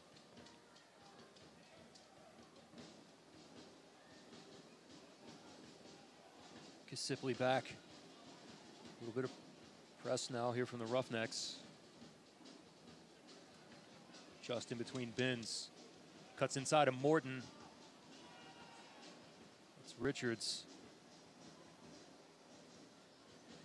Mazovsky.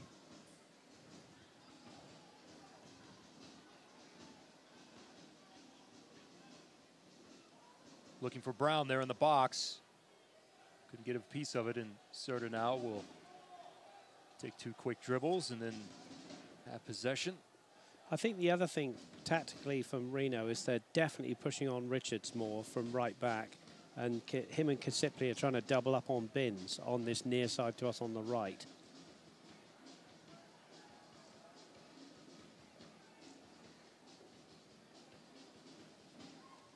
There's the aforementioned Bins with Levin in support.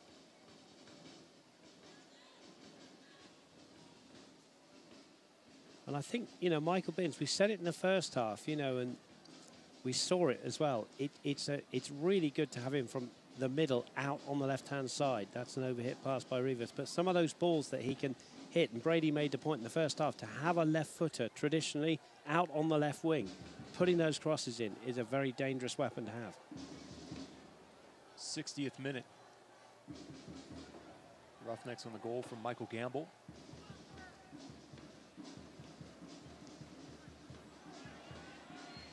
Jusinho, who steps in front. Contact there. Physical play in the last few moments. Serta's long ball. They're looking for Rivas. Brought down there midfield.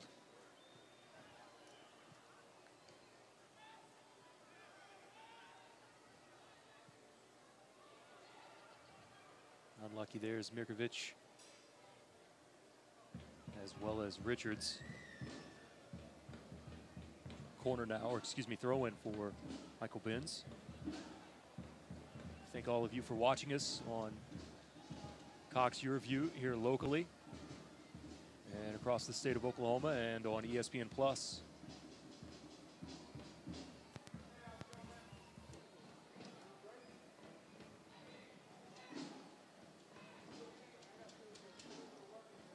Richards has become a bit more active, Dave, in the attack for Reno here in the second half. Rafeka to Brown. Oh, Kasipli found himself all alone. Morton got just a little piece of a touch, and then the foul from behind. Yeah, no, you're right about Richards. And it's like I said, he's doubling up with Kasipli. They're trying to get at Binns and drag Morton out of the back three. And it's working quite well. But again, if you're a Reno fan watching in, you want an end product. And we haven't really seen that in the second half. Going back to the first half, we've already talked it several times. They had 3 or 4 very, very good opportunities to get on the score sheet. But alas, it stays, as you say, just over an hour gone. 1-0 to the home side. Well, Dave, here comes the youngster as Michael Gamble, after scoring the lone goal here this evening, will have a seat as Jesus Ferrara, youngest player to ever play for the Roughnecks at 17 years of age, will make his way on loan from FC Dallas. And boy, what a career that this young man has had already at the age of 17. At 15 was the youngest signing ever for FC Dallas. At the time of his signing in 2016 was the 16th homegrown player in FC Dallas history to sign. Has the distinction of being the first player to have played at every stage in the FC Dallas player development system. National champion for the under-16s as well. He is quite the player, and they expect massive things out of young Jesus.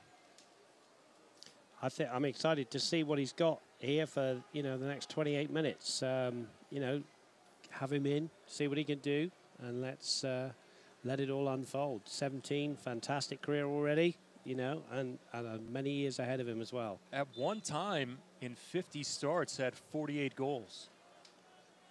And that was in a stretch from 2013 to 2016 there with the FC Dallas Academy.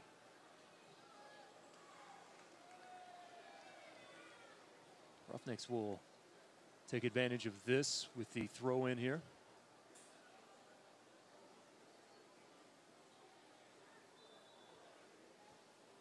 Simply thought that, yeah, that was much further back. Benz will retreat and be set to go.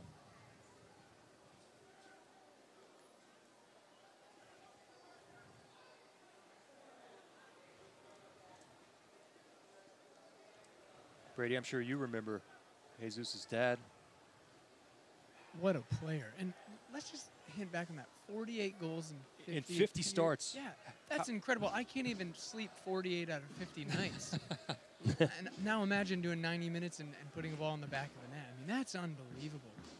At his first goal at age 16 in that rout of Real Salt Lake 6-2. Here's Rivas.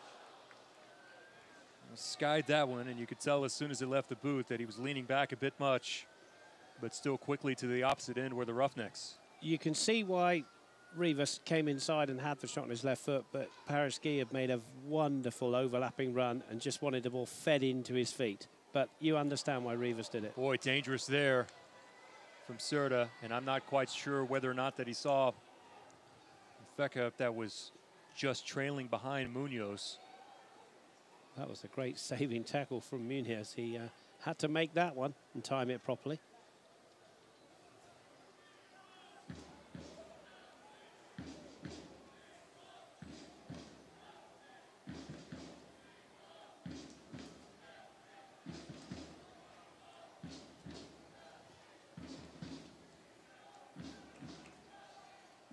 You get the sense, Dave, in just watching not only here this evening with Reno, but in watching some of their previous games, that last year they used the diamond in the middle, you know, to a level where, and I think both of us came away completely impressed. And at one point, I think both of us, even in commentary last season, thought that Reno at one point was maybe the best team that we had seen.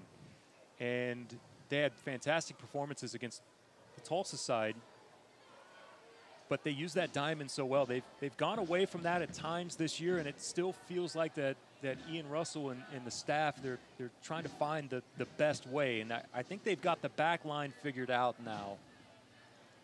And the results from this latest road trip show that. And I know they've given up the goal here, but I think they've got that figured out a tad bit more. On to the opposite end. Oh, a whiff. And the Roughnecks survive as Serta was off of his line. And a golden opportunity, another one now, gone by the wayside as Mafeka just whiffed. And that would have been a wide open goal for Reno 1868. Well, once again, Mafeka, you know, an opportunity that by his standards and his coach's standards, that should have been a goal. And you're alluding to how they got the back four sorted out. Here it is, look, bit of confusion. And he just slips at the vital moment there. And Serta just about did enough, although he didn't have to make the save. And there might, you know, lie the problem for Reno. I think they've got some good players, and I think they just need to find the right formation, as have the Roughnecks. If you look at we've already talked about Binns moving from the central midfield out to the left. Levin's been brought in and helped Mirkovic do the unsung hero stuff in the midfield. It's all about shuffling the pack until you get it right. Well, and Reno's in the exact same boat that Tulsa is. They're trying to look for that second goal scorer. Tulsa has Rivas with his 4 goals. It's great to see Gamble get on the board. Maybe that will propel him forward a bit. We've seen, you know, Wasowski score a few goals here in the early going. Opano has not necessarily had, you know, the impact that he did last year from the goal scoring standpoint as of yet. He's been great with assists, the team leader in assists with 4. But both of these sides are looking for that next guy to step up and be the goal scorer. And that's tough when you lose. In Tulsa's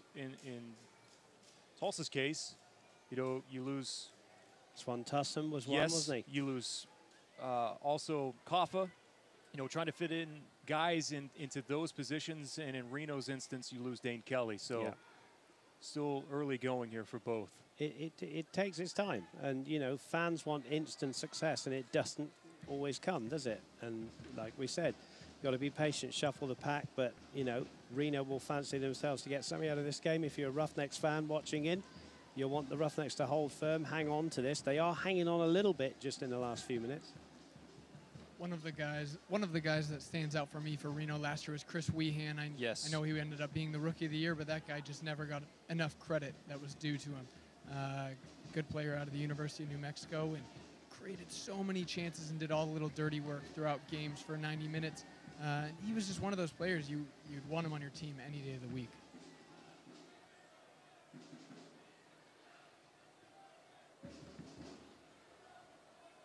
Which teams are hitting their peak performance in the USL? You can find out every Monday afternoon when USLsoccer.com, the power rankings are released. Offsides to see where your team sets after its most recent results. That was a very close call. Mazowski there, just going a little bit early according to the assistant referee. Just for a moment there, Pop, I thought he was 3-on-1 with the keeper.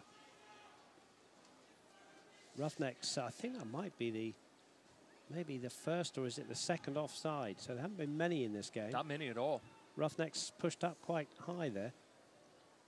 To mention our center tonight is Rubio Vasquez, Shane Kennard, and Joshua Kennington are the assistants. And I always like to praise the referee when I think he's done a good job, and I think he has done a good job tonight. Michael Kapp, the fourth official.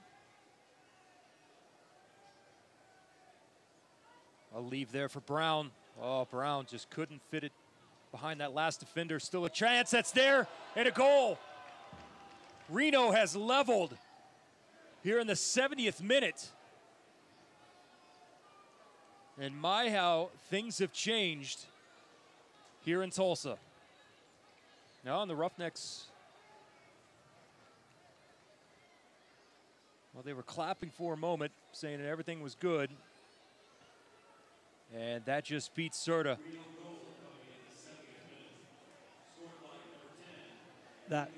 That is a quality finish. I'm like you. I just thought for a moment the Roughnecks were walking back saying, you know, there was some kind of infringement. That's the way that it looked there for a moment. They threw me off, but yeah, Mafeka finally finds the back of the net, and you'll see what type of quality that this was. Watch this. Yeah, sets himself up and puts it where nobody is going to get to that. What a quality goal there from Lindo. Yeah, there he is, and I think take a bow, that young man. Binns is going to come off here for the Roughnecks pot. A little change around, but that's a quality goal. 1-1. Guys, I'm about 20 yards away from where that play just took place, and that's one of the best finishes I've seen in a long time. With that left foot coming across the goal, it gives Fabian Serta no chance. The ball was about 3 to 4 yards above that crossbar before coming down with a bunch of topspin. And you know what's crazy about that shot, Brady, the angle that we're at here, it almost the way that it came off of his boot, it looked like one of the Roughnecks players from our spot actually got a piece of it. But when you see that clearly on the replay and quickly to the opposite end we go, a shot that's directly at Marcinkowski, who has no trouble with it whatsoever. That's just the first impression, but that does not do any justice whatsoever to that quality goal. Absolutely. I think even from my angle right here, 20 yards away, even with the 18-yard marks, it looked deflected to me. It was just a strange topspin to it. It looked by accident, but Mafeka did it better than anybody I've seen in a long time. There's Brian Brown. Boy, Brown has had some success there, Dave, right at the 18. Back to the goal, kind of being able to dictate with where he wants to go with the ball. Brilliant ball played in here. Roughnecks with a real opportunity. And wasted. I think that's what the young man's got to sort out. We'll just go back to the other end here because he's onside here. Waiting for runs inside the box now. Morton lets that one trickle through.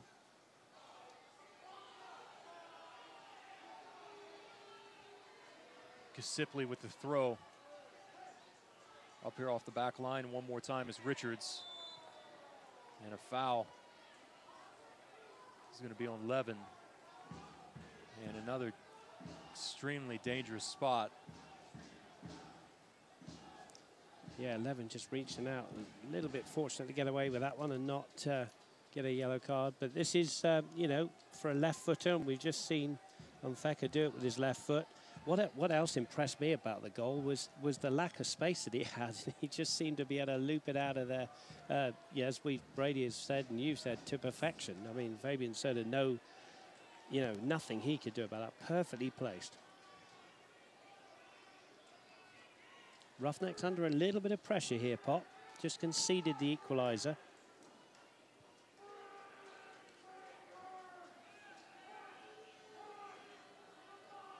Wall is set. We're ready to go. And a shot in the deflection that came off of the wall. It's a well-hit ball. In a corner now. It's a well-hit ball, but you just wonder why Onfeka didn't take that with his left foot and curl it in there. But maybe they were trying to surprise the ball, surprise Fabian Soda. 1-1. And as I said, the Roughnecks under a little bit of pressure here.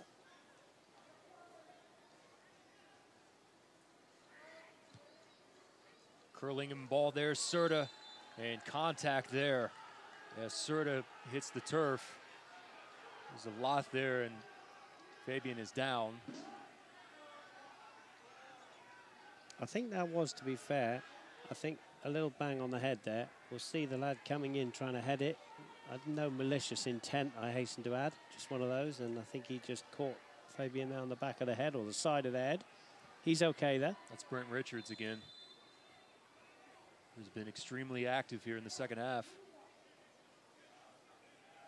Serta is okay.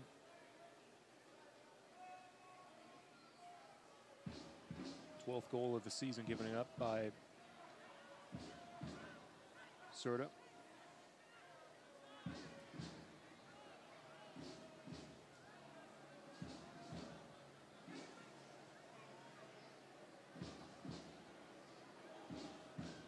One of the things about the USL is the great video content and photography from across all of the league. You can make sure to follow the league's official Instagram account at USL Soccer.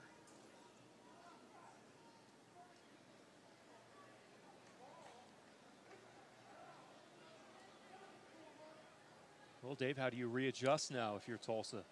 Yeah, as I said, I think they're under a bit of pressure. They need to get possession of the football, as we said earlier on. When they started the second half, they were doing that. But credit Reno, they've got back into this game. We need, from the home perspective, the Roughnecks to string some passes together. And again, the ball goes back to the team in blue. So it's a brave person that predicts the outcome at this stage with 15 minutes to go and 1-1. Yeah, possession has dropped by 5%.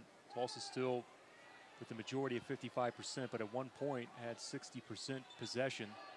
And that 5% has dropped here in the last 10 minutes or so. I think Josh Morton just got a tread on the back of his right leg, if I'm not mistaken. Again, no malicious intent, I'm hasten to add. I think you'll just see here, look, just gets a bang on the back of the leg, and that's painful.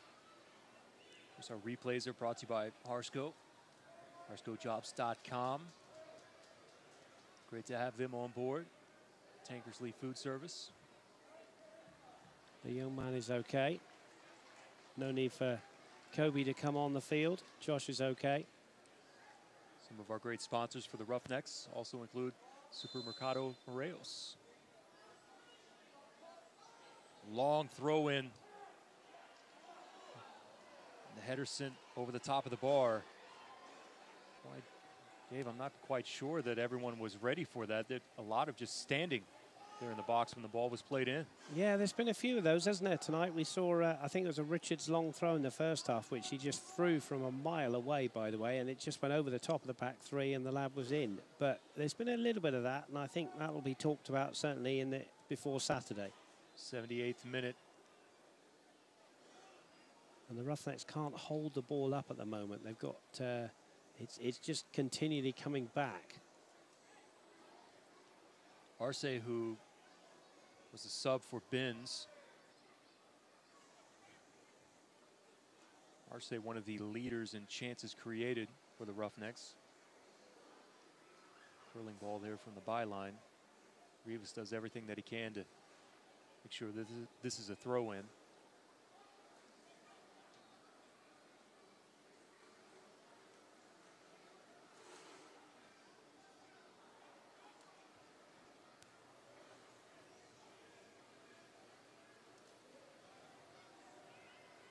Lots of space there. Poor first touch that failed Brown. Ferrara forward to Arce. Arce has shown brilliance on the ball at times. Levin.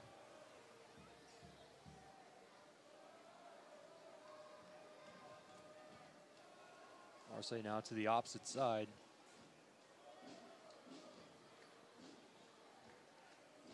Touch there, Arce continuing on. Bouncing ball, did his best with it. Put it in a position, but the central defender there to knock it free. Yeah, it just all seemed to happen a little bit in slow motion, doesn't it? But to be fair, Arce had a difficult ball to control, and I think in the end just tried to sort of half volley it into the box. Morton's attempt headed down. Foul here inside the circle. Reno looks to continue to apply pressure after scoring here in the 70th to make things level at 1.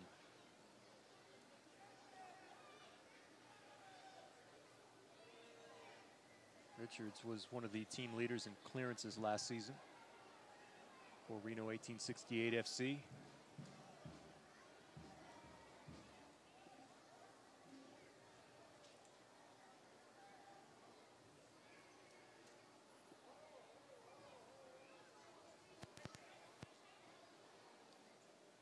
Goals by Gamble in the 43rd and Mafeka in the 70th. Roughnecks seem to be a bit on their heels, Dave Saunders. Yeah, well, say it again. They need to get possession of the football and hold it up front, and at the moment it's not. It's just coming back. Levin here battling.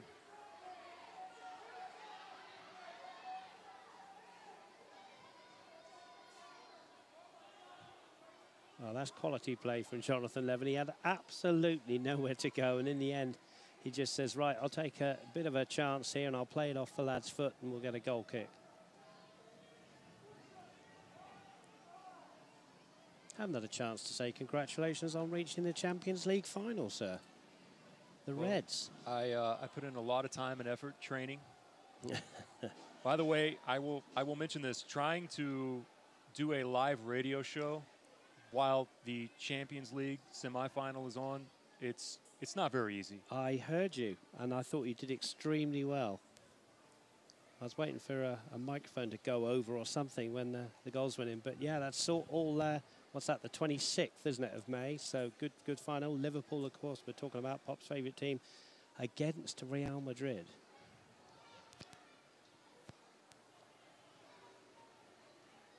Some tense moments.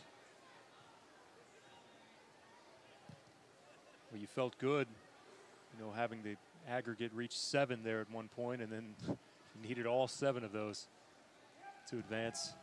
Yeah, I haven't done my stats, but there seem to have been a lot of goals in the Champions League this year, which has made it extremely exciting.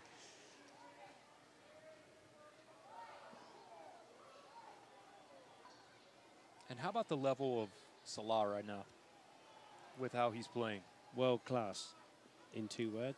That's a great effort. Effort that's there. Keeper, though, falling to his right, has it. You know, it's an interesting debate, isn't it? When people say, oh, that player's world class. All right, you can talk about Lionel Messi, world class. You know, Diego Maradona for people as old as me who go back to the 80s. You know, quite simply, Salah will break off here and talk about this game. Corner of the 18, slots it there towards the penalty spot. And the defender is there, Munoz, to save the day, to not allow the ball past him. Didn't even reach Serta at that point. But continuing to live dangerously. Reno still with an opportunity here. Here's Mfeka. Boy, Roughnecks wanted an offsides there. Turning and screaming at the assistant. They thought for sure that Lindo was off. See here on the replay. Well, this is a great block, isn't it? And it needed to be a great block because Reno were coming thick and fast there at Fabien Serta's goal. Paris Guy, who's had a pretty good game, just coming off here. Paris Guy is off, and we get a look here at Vukovic. Yeah, come to strengthen things up here for the last 7 minutes, plus the injury time. Nemanja Vukovic, far post. Two players took a tumble almost directly into the roustabout section. That was a very, very clever corner, because that was clipped over the top of Fabian Soder's head. He was backpedaling furiously. There was no white shirt around the two blues that came in at the far post.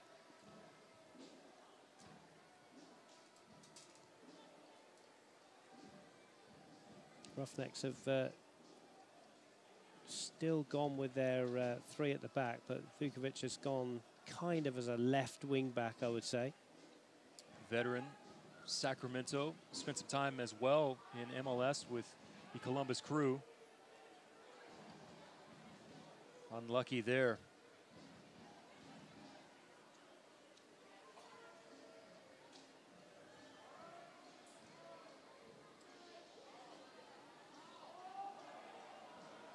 Boy, lots of contact there. Reno looking for the foul call.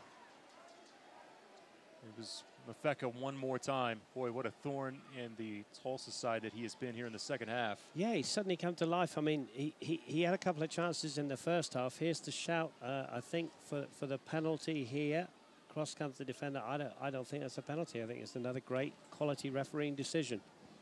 I think Jusinho did a great job.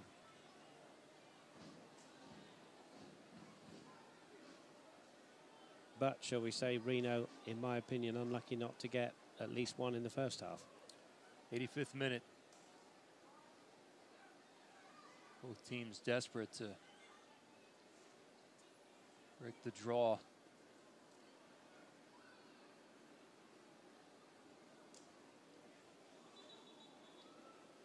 Referee will now allow the sub for Reno.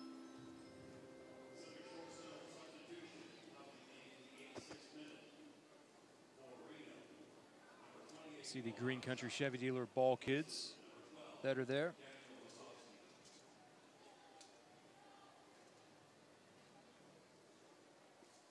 See Musovski coming off for Reno.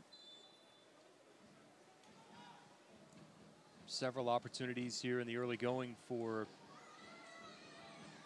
the young rookie. Just unable to find at the back of the net here this evening.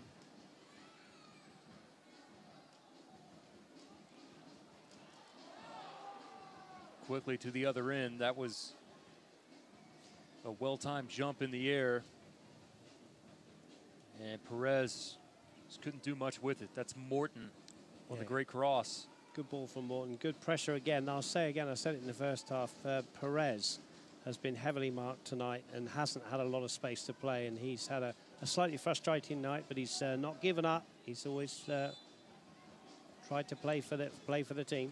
And good to see Morton there, who's been pushed out. It's kind of a back four now, but the left and right backs, Vukovic on the left and Morton on the right, are really being pushed on by Dave Roger. And we kind of got a square in the middle because Levin and Mirkovic are kind of sitting in a little bit more. Failed to mention that there was Mo Chow that was on there for Musovski. Referee makes the call. Assistance flag never went up, and the referee is up making the call there from the center of the pitch.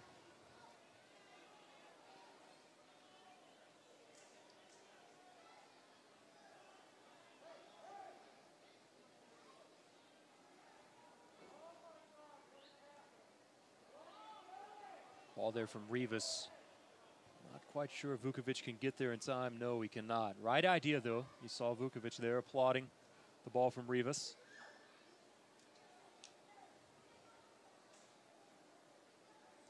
Brady, would you agree that, you know, the Roughnecks are kind of gone four at the back, but they're pushing Morton on a bit more on the right and Vukovic on the left? Yeah, I'm sure Vaught is telling them to get forward as much as possible at this point, while also maintaining like some structure in the back. You can huff and puff for the next 3 minutes, but you also have to cover your end. And so it's calculated gambles at this point. Ball sent here towards the byline. Mafeka, left-footed curling ball, header. That was wide of frame. Sort of tracks down the ball quickly to try to get it back in play.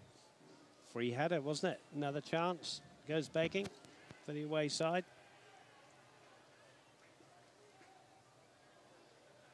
I wonder if you offered both managers a point now, would they take it right now?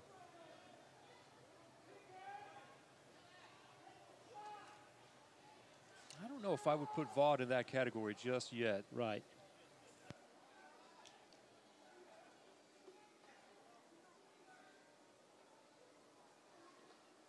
Spin move there from Arce. Arce still on the ball. Leaves it the shot. Deflected off of the defender. It's Ferrara with the attempt. And I think the change in formation from Coach Vaught, credit him, seems to have worked because they seem to be getting more joy now and possession of the ball in late stages of the game.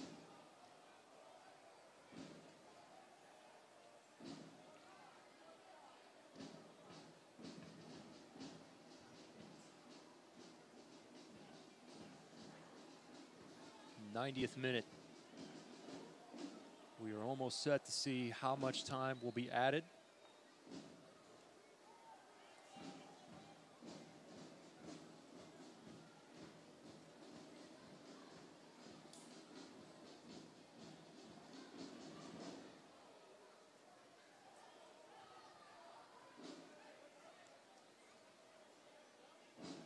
Munoz, Vukovic, down the line. Arce will not get there first. The way back to Marcinkowski, settled near midfield. Mirkovic.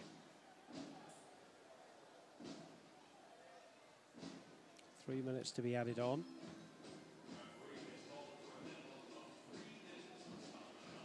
Slow dribbler. Rivas couldn't get to it in enough time.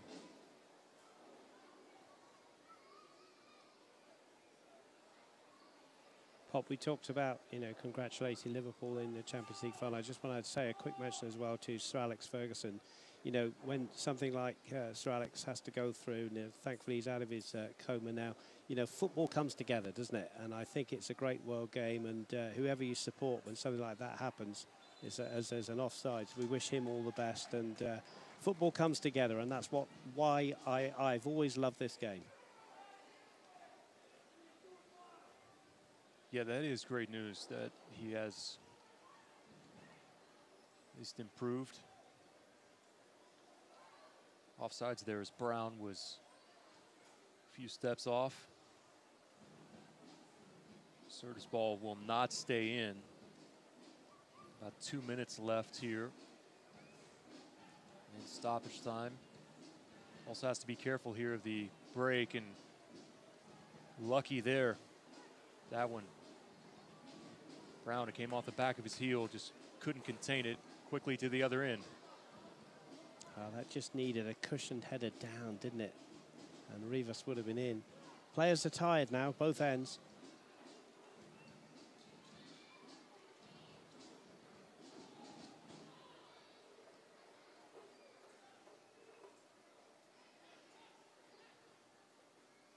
Morton's not going to get to it in time.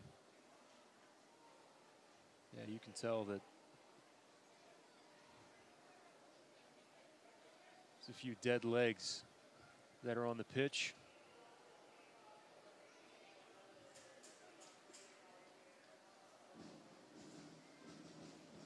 Ball in the air, settled there from Brown. An opportunity, Kasipli. Well, that is one of the most important things that Mirkovic has done tonight. I mean, he just had to make that, not committing the foul, and did just enough to put Kasipli off. Well done to Mirkovic. Well, and great play from Brown as well. He's got the defender that's draped all over his back. All he had to do was just get enough of a touch to settle it, and the Roughnecks aren't done here.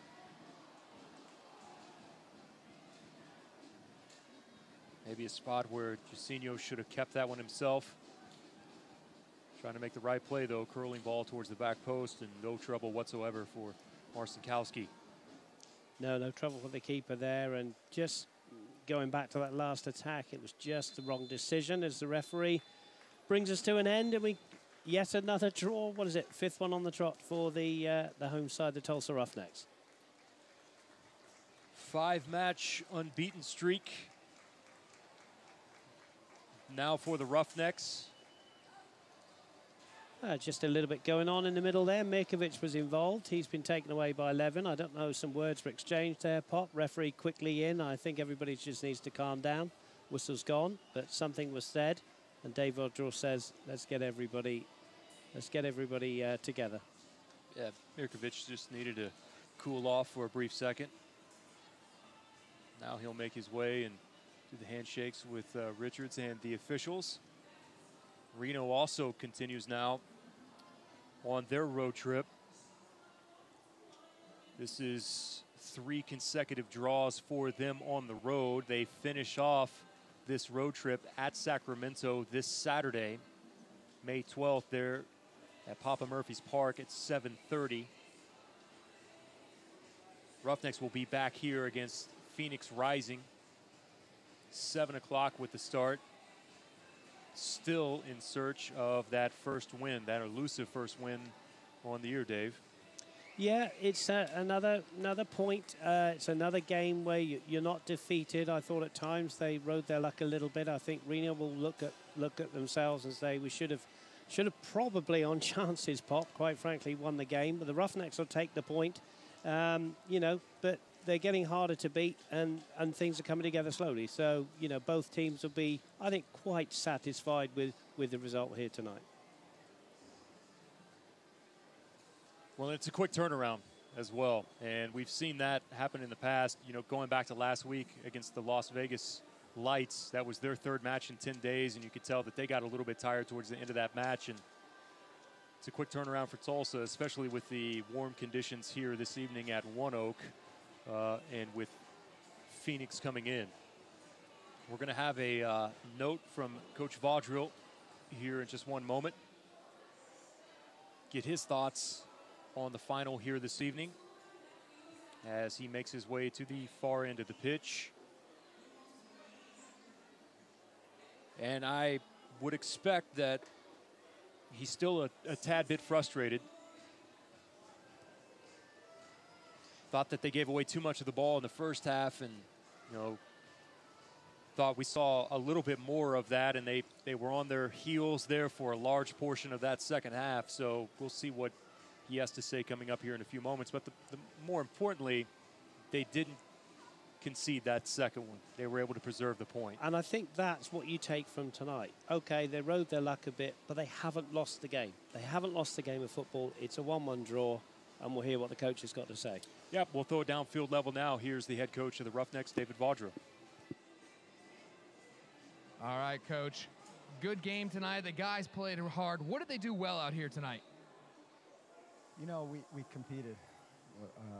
We worked very hard, and both teams were a little tired. They were more tired than us, but you know, a little bit. We let them get into our box way too many times. Fabian had to make 3 or 4 great saves, and you know, he held us. It could have been easily a goal or 2 more for them. And you know, I just didn't think we were sharp with the ball. We gave the ball away in all areas of the field. In the final third, we just didn't have that little bit of sharpness, that little bit of special play from somebody to break them down and go score the 2nd or 3rd goal. But you know, we're working real hard. Guys are healthy. Guys are getting fitter, and you know, every game we're looking for 3 points. So I'm happy with the effort. Obviously, we need to start putting up more points, putting up 3 points more, but I can't complain with the effort and the hard work. Absolutely. And Coach, what does it mean to you to be back here at One Oak Field? You guys have been gone for a little bit now. Be back in front of the Roughnecks fans. What does that mean to you? It's really important. You know, we had one good game and one really bad game in the last 2 home games, and I think we owe them a little bit more. And I think, you know, it wasn't perfect tonight, but the guys, the fans can see that we're working hard. You know, they're not lazy, they're not giving up. So that's what you got to give. Hopefully you get lots of skill and lots of great soccer and score a bunch of goals and get 3 points. But it's also that, you know, all these teams now, we're all playing 3 games every week. You know, Saturday, Wednesday, Saturday. We got Open Cup after Saturday game against Phoenix, and then you go on the road to San Antonio. So everybody in the league has a really tough schedule. You know, 7, 8. If you have a couple Open Cup games, you're going to have 7, 8 games every month. So, you got to fight through the fatigue. You got to be professional, and you still got to execute. So, you know, we're there. We're close. I think we moved out of that area in the beginning of the game where we were losing games and we didn't look sharp. We didn't have the energy, and we weren't the dominant team. I don't think we dominated today, but we played hard. We got at them, and we pressured. So, you know, you're still looking for the guy who's going to change the game and who's going to execute and can do something special and help us score a goal. You know, we scored a great goal, one goal. You know, we scored 1 or 2 the last game and got 1 taken away. We still got to go out and got to score 2 or 3 goals. It's got to be 2-0 game, 3-0 game, 3-1 game, and that's when we learn how to win like that, we're going to climb right up the table. Absolutely. Thank you so much, Coach. Let's give it up for Coach Vaude right here, and let's send it right back upstairs to Pop up there in the booth. All right, thank you. And you hear the head coach, David Vaudreuil, there with some of his comments on the match. Dave, as they walk away with 1 more point, so the unbeaten streak continues on with Phoenix FC coming in. But some of your final thoughts on tonight's match against Reno. Well, I think in the end, the Roughnecks will take it. I think it was probably just about a fair result when you look at the whole 90 minutes, Pop. You just felt that Reno were going to score a goal in that second half. They had so many chances. I think if you're their coach, Ian Russell, I think you're saying, you know, we should have won the game, really. Coach Vaudreuil will be pleased in patches. There'll be things he'll look at. I think defensively, it was a little bit too open at times. Gamble gets the goal. I think that's really important. Let's take away the confidence of that young man. You said his first goal, professional goal. He needed that. So the Roughnecks will take something from this. Now they're going to be up against stiff opposition again on Saturday.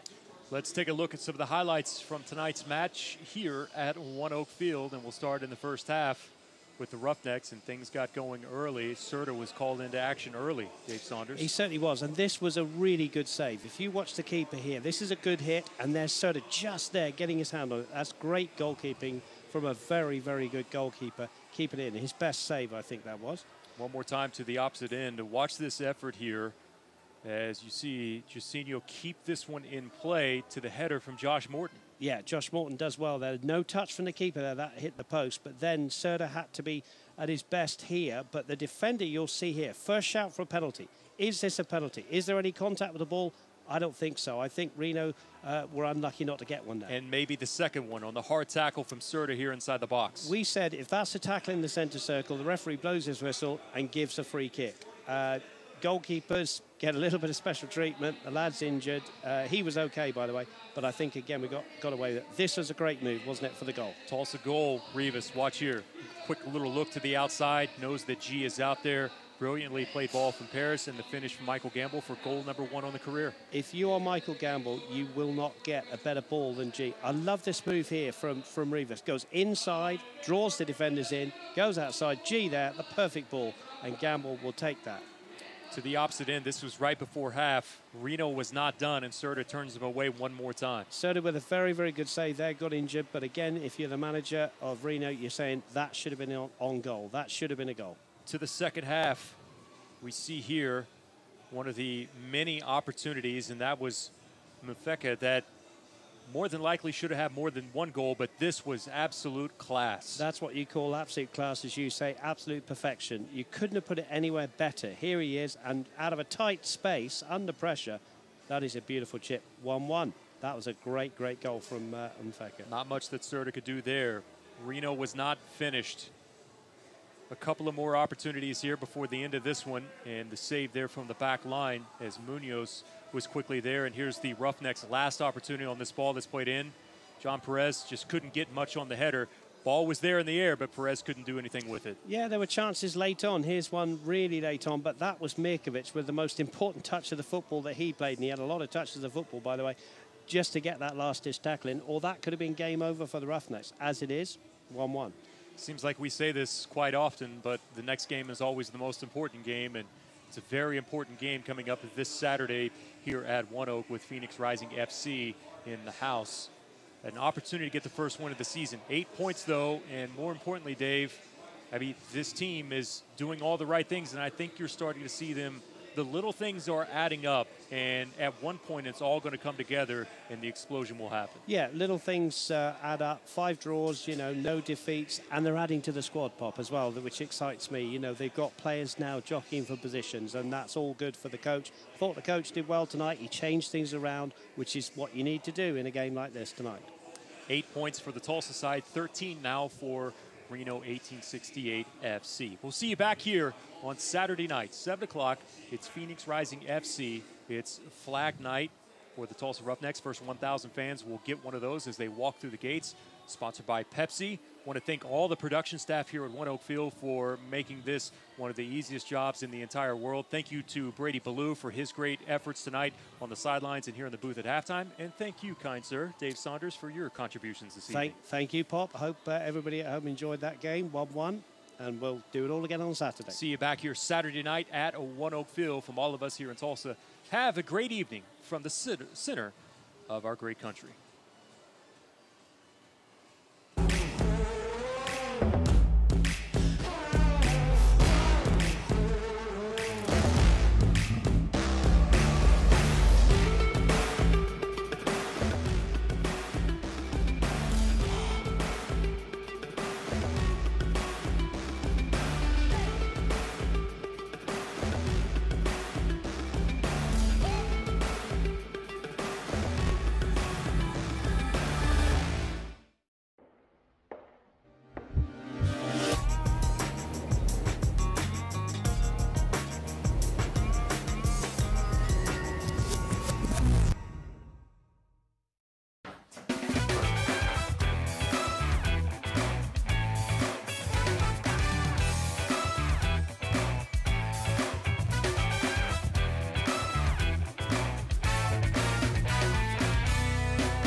Are you looking for an exciting night out, an affordable family fun outing, something to have passion for and take pride in? Your Tulsa Roughnecks have exactly what you need all summer long. Tulsa's professional soccer team is your go-to event for everyone. Be a part of the fastest growing professional soccer league in the world. Join the excitement as the crowd roars, the orange smoke rises into the night sky, and celebrate with your favorite Roughnecks after the match. Visit roughnecksfc.com for tickets and season memberships. Vamos, Tulsa! Osage Casino Hotel is your premier venue for total entertainment. Whether it's date night, game night, guys night, or ladies night out, it's always your night. Make it unforgettable at Osage Casino Hotel in Skytook and Ponca City. Stuff. When you don't want it, what do you do with it? Go to TulsaRefuse.org. There, you'll learn what to do with stuff you don't know what to do with. Just give us a click. TulsaRefuse.org. It's what you do when you don't know what to do with stuff. More and more people have discovered something stronger, more dependable, longer lasting in a Chevy truck. And now you can too. See why Chevrolet is the most awarded and fastest growing brand the last 4 years overall. Get a total value of almost $8,000 on this Silverado All-Star when you finance with GM Financial. Plus, current competitive owners get an additional $2,500 competitive owner cash allowance. This copyrighted telecast of the United Soccer League may not be retransmitted, rebroadcast, or reproduced without the express written consent of the United Soccer League.